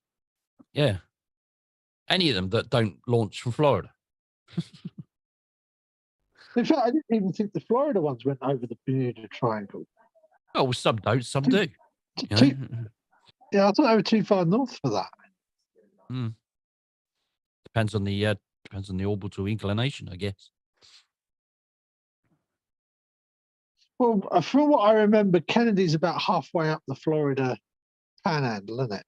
Yeah, give or take. Yeah. Yeah, give or take. Yeah, give or take, because I have been there. And I thought that most of the Bermuda Triangle stuff was down nearer the Keys, so at the bottom end Further of the south. Yeah, a bit further Florida south. Yeah. panhandle. So unless they're launching south from Kennedy, one wouldn't have thought they'd have done very much over the Bermuda Triangle at all. Or southeasterly, maybe. Probably get, but Yeah. anything slightly north of zero, it's not going to go anywhere near it. Well, I just Googled, and it's got on the Google Maps, it's got what I presume is the center of what's known as the Bermuda Triangle, and it's east of the Bahamas and north of the Dominican Republic. So it's quite a way down. Show your screen, farmers. So we can see what he's talking about. I just googled Bermuda Triangle and shows pictures of where it is.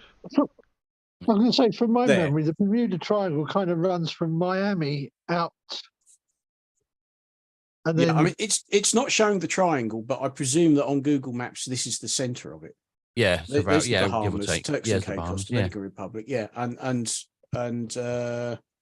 where's Kennedy up? Further north, a Is it bit further further north? north. Yeah, a little bit. No, not Yeah, south of Daytona. Yeah, before Daytona. Yeah. See Titusville. That's where. Yeah, that's it's that lump that sticks out. That bit there, So yeah. if you look at where that is, rockets are going that way. They're not some going are. that Some way. aren't. Depends on the depends. inclination, doesn't it? Yeah, but by and large, they're heading east, aren't they? Yeah. Okay.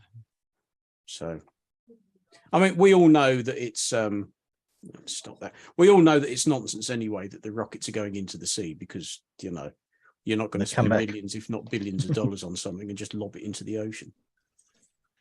And a lot of them come back. So, Well, SpaceX. I mean, to be fair, majority of rocket launches are disposable now. The first booster stages are, for the most part. So they're not wrong to a certain degree, but they're all banging on about the Bermuda Triangle and all the rest of it. But then you got China that are launching stuff and it's flying into towns and all kinds of different places. It's kind of like, okay, no, what about them? They're in on the secret as well. Yeah, exactly. It all stems back to when they watch film of a rocket launch. They expect to see a rocket go straight up, which of course you don't do. Doesn't. As soon as it's launched, it starts curving over. And if you look at that curve, you could interpret that as saying, oh, look, it's going to carry on down and drop into the ocean, because they don't understand, and I hate to say it, perspective. Yeah. It might look like it's doing that, but it is, of course, still climbing. But obviously, it at the range that you can see it, it's now starting to follow the curvature of the Earth. Although if you're going to go into orbit, you're going to have to. Yeah. Well, but let's face it, farmers. It's not even perspective. It's just they don't 3D.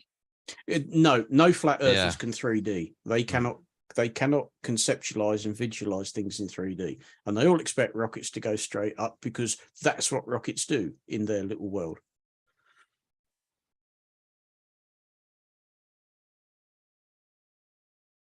Yeah, the ones that really do go straight up, like a certain rocket, hits the firmament because they heard something go clunk. Yeah. I can't remember what that one was called. You know, the one that had the yo-yo spin device, D-spin device. That's the one. Yeah. And it went clunk, stopped spinning, and they say it's hit the firmament. Yeah, that's what it was.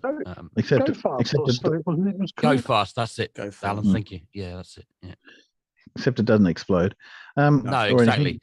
Just at the speed it's going.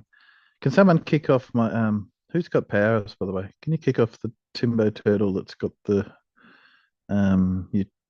Zoom? What? Just Which leave one? the one that's just which one do you want? Leave the one that says the name Timbo Turtle and get rid of Leave the that other one. And kick the other one out. Yeah. Okay. I've just moved computers. That's it.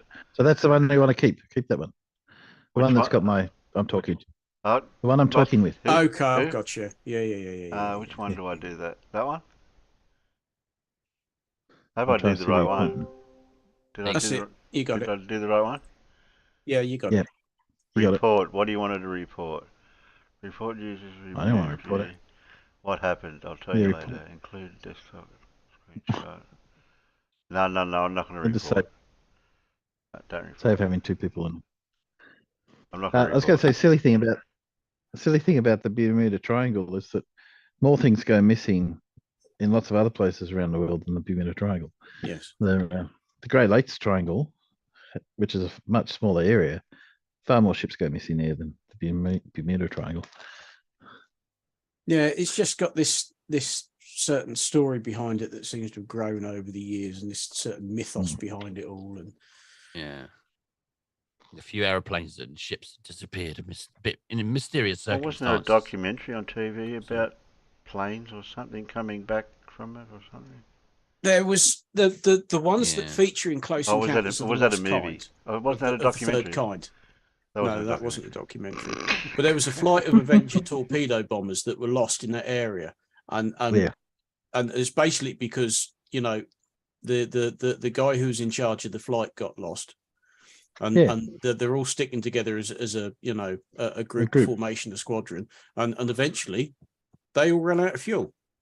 Yeah, I think they were on the wrong side of the islands than they thought they were, and so they were heading in the wrong direction, basically. Yeah, I suspect it's one of those classic cases of being 180 degrees out or something.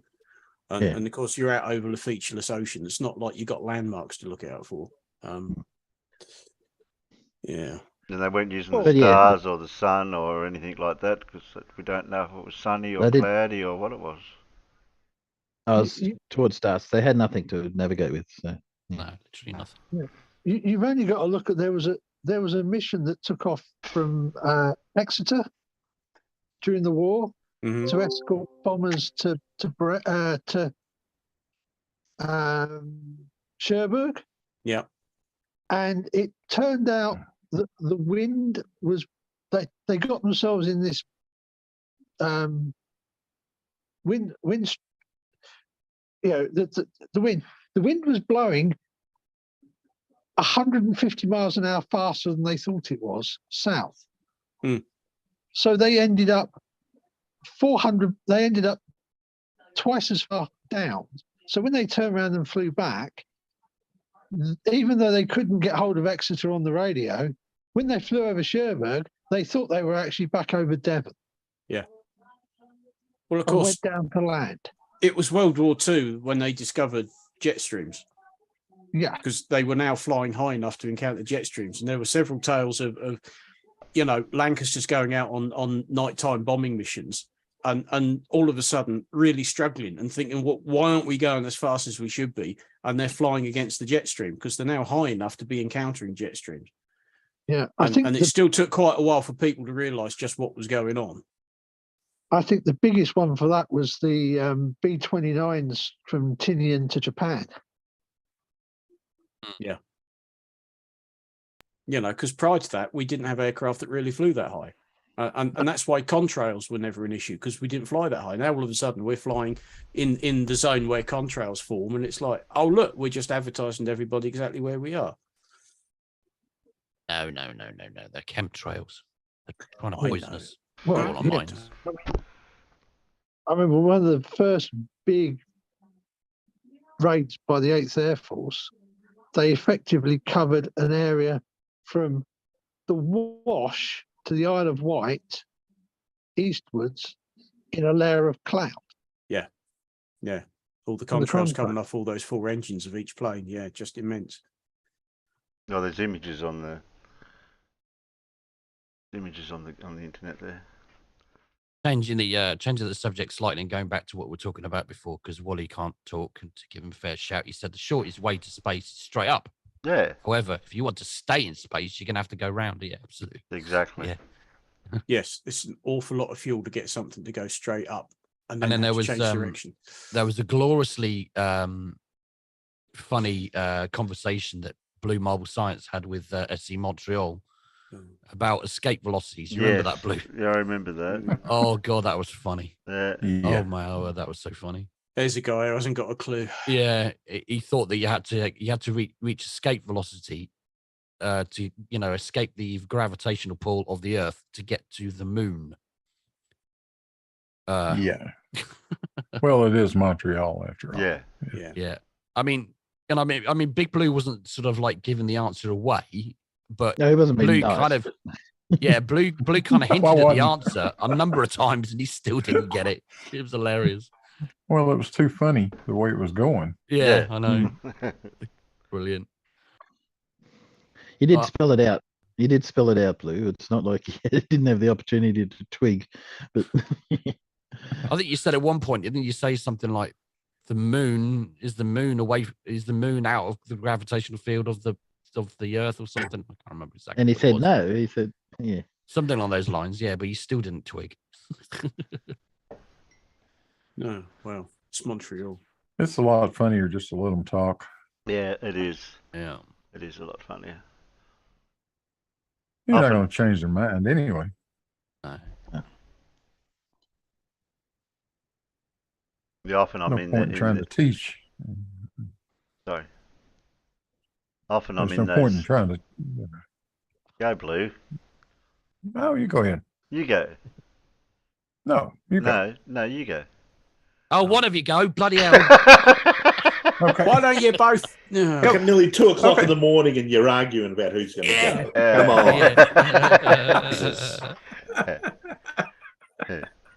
on. I think we'll watch our last couple of videos, then we can sign out. I think that might Let's be a do good it. idea. Okay. Press play, Terry. Yeah. Oi! Oh, you're just stealing my job. How dare you? Blue's trying to take your job away, Matt. I know he is. So to get rid of him. Sack him. My job. Your job. Terry, press yes, play. Yes, Matt. How you feeling? Well, I'm sure you can tell by the way I sound how I feel like crap. Press play, Terry. You do.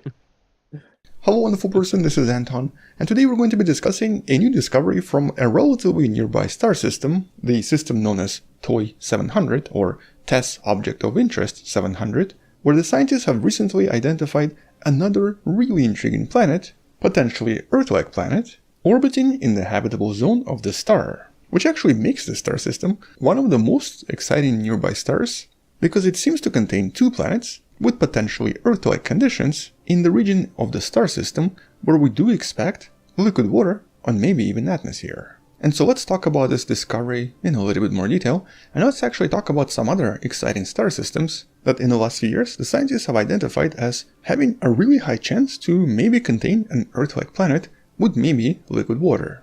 Although naturally, as of 2023, none have been confirmed so far, and even the atmosphere around these planets has not been seen just yet. But first, a little bit more about the star system itself and why it's kind of exciting. First of all, the star system is not really too close and not too far, just over 100 light years away from planet Earth, which does put it in the same galactic neighborhood as the solar system, but definitely a little bit on the farther side.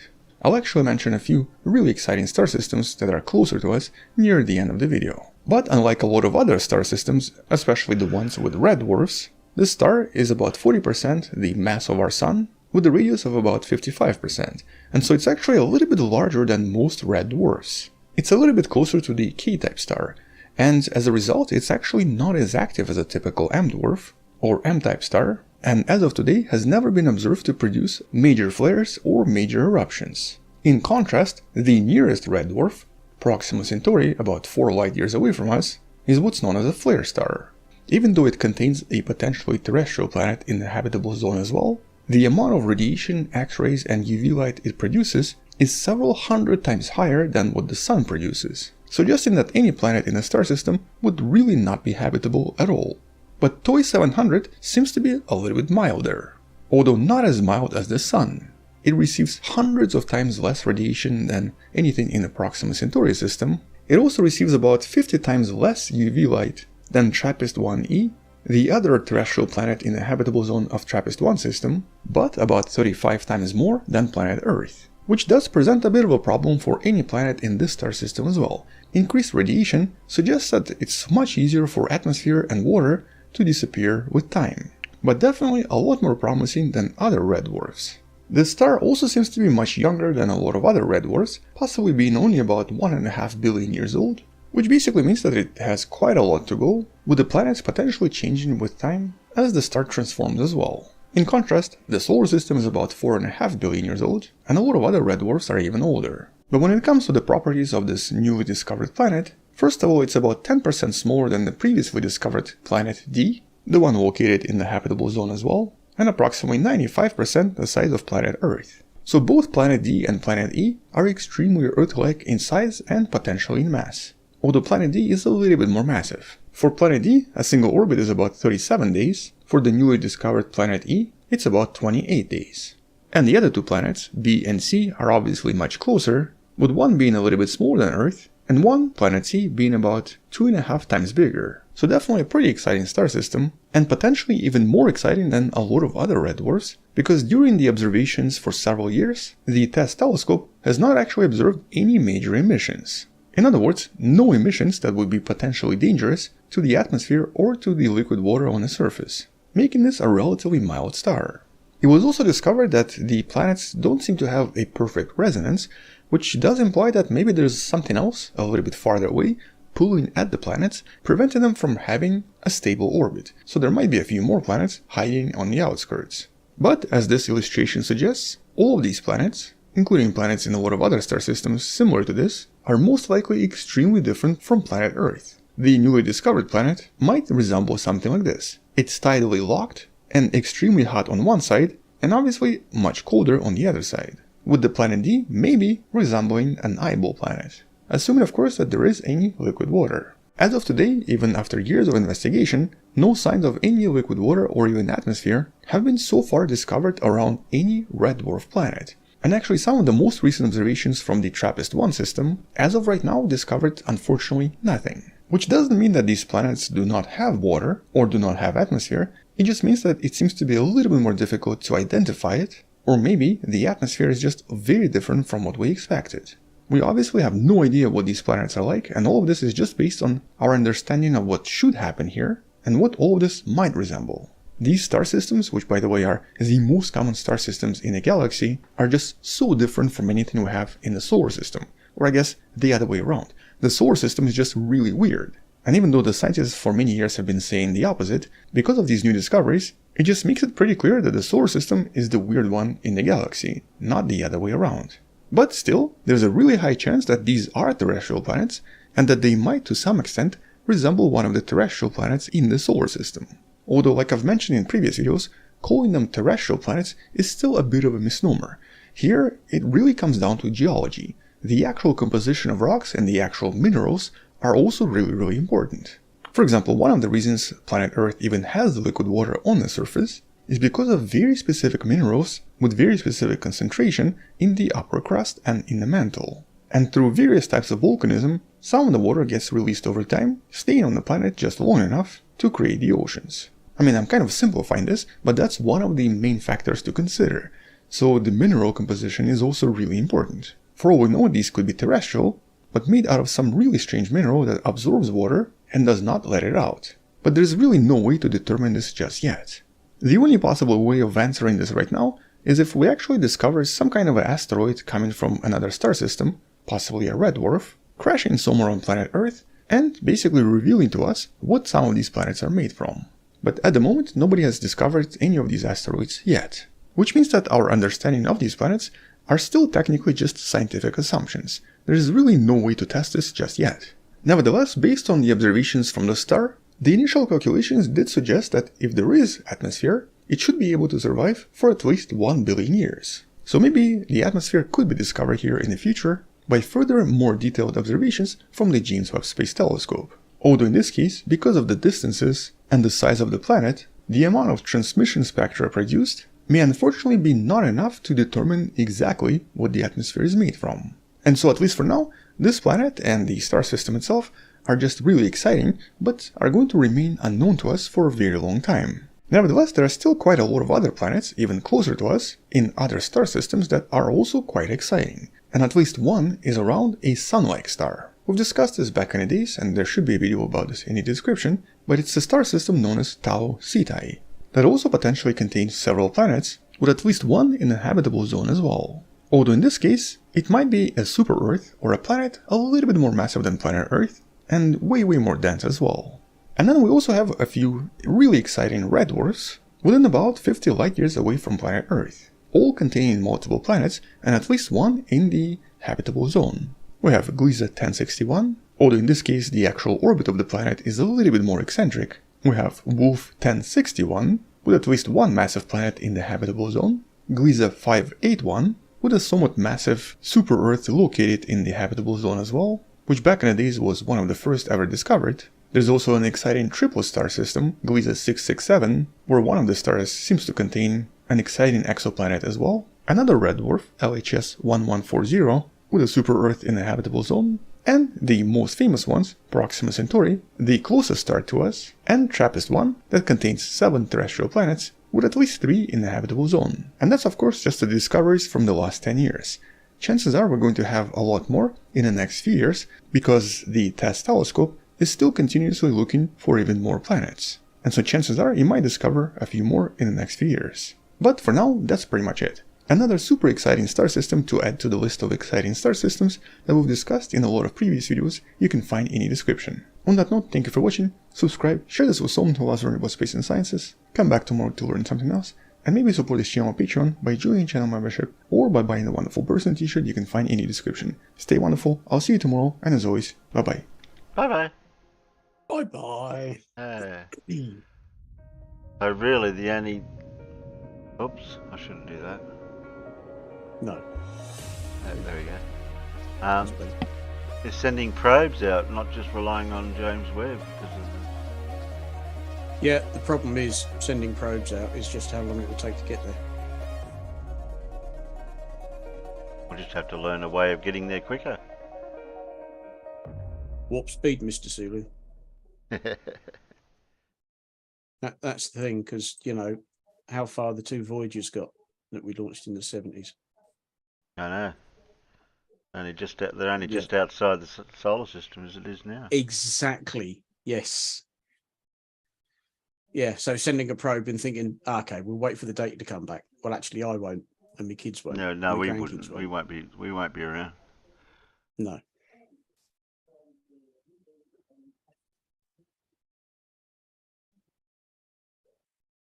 Yeah, those Voyager ones are in actually outer space. I think so. Certainly, at least one of them is, if not both of them. Yeah. Well, sort of. The lines of like what they consider interstellar space were a bit confused for a while.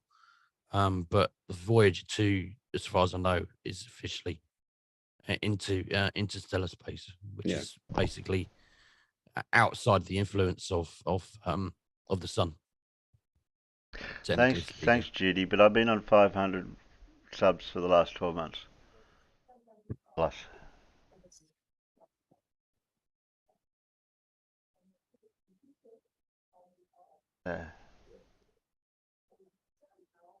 I'll finish off with Simon because I'm feeling tired, and I know somebody else, another old man, might be feeling that way too.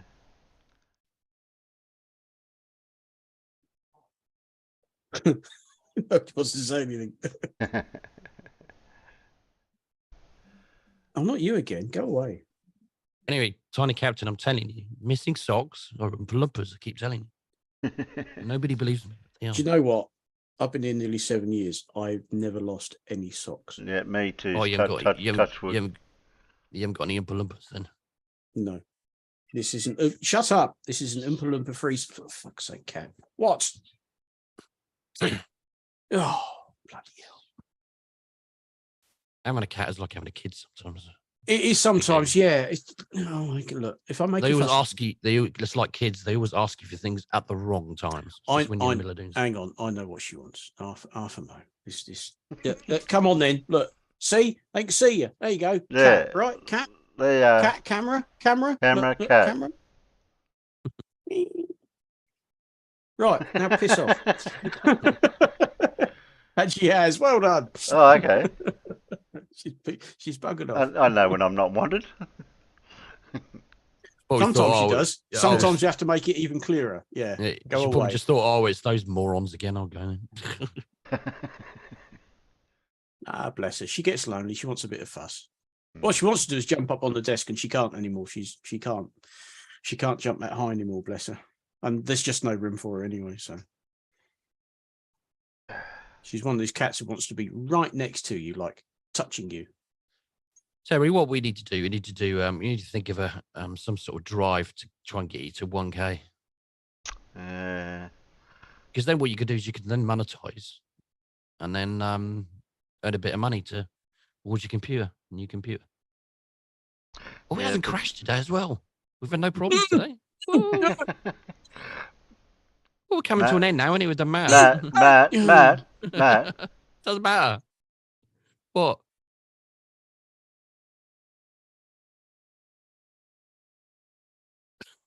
Is Terry gone?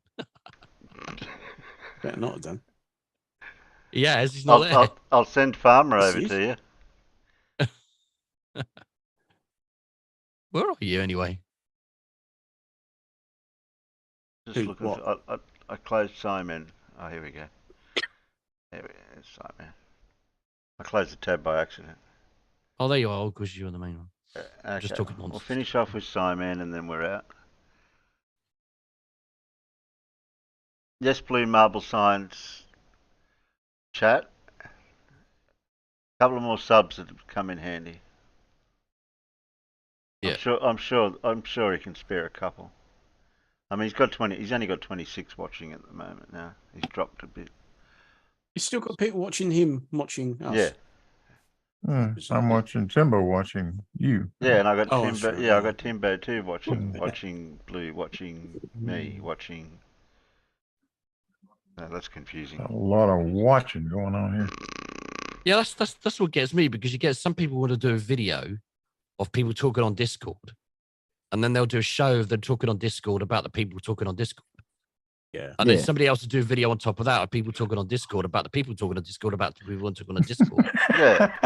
so you got all these layers of people talking on Discord about people that have said things, and it's like, well, hang on a minute, who's who now? What's going on? Like, I get confused.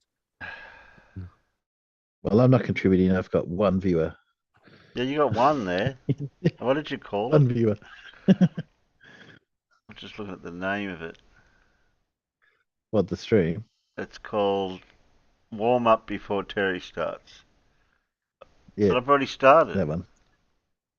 Well, I haven't changed the name, have I? That's the live one. Yeah. Oh, you've had a few It was people Warm in the chat. Yeah. You got 2 people watching. I'm one. Yeah. Not a lot. But it's okay, you haven't got fallen over, so.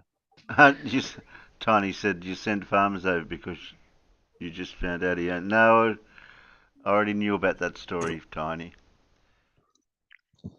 That's the least of your worries. Yeah. Okay, where's Simon? Somewhere here.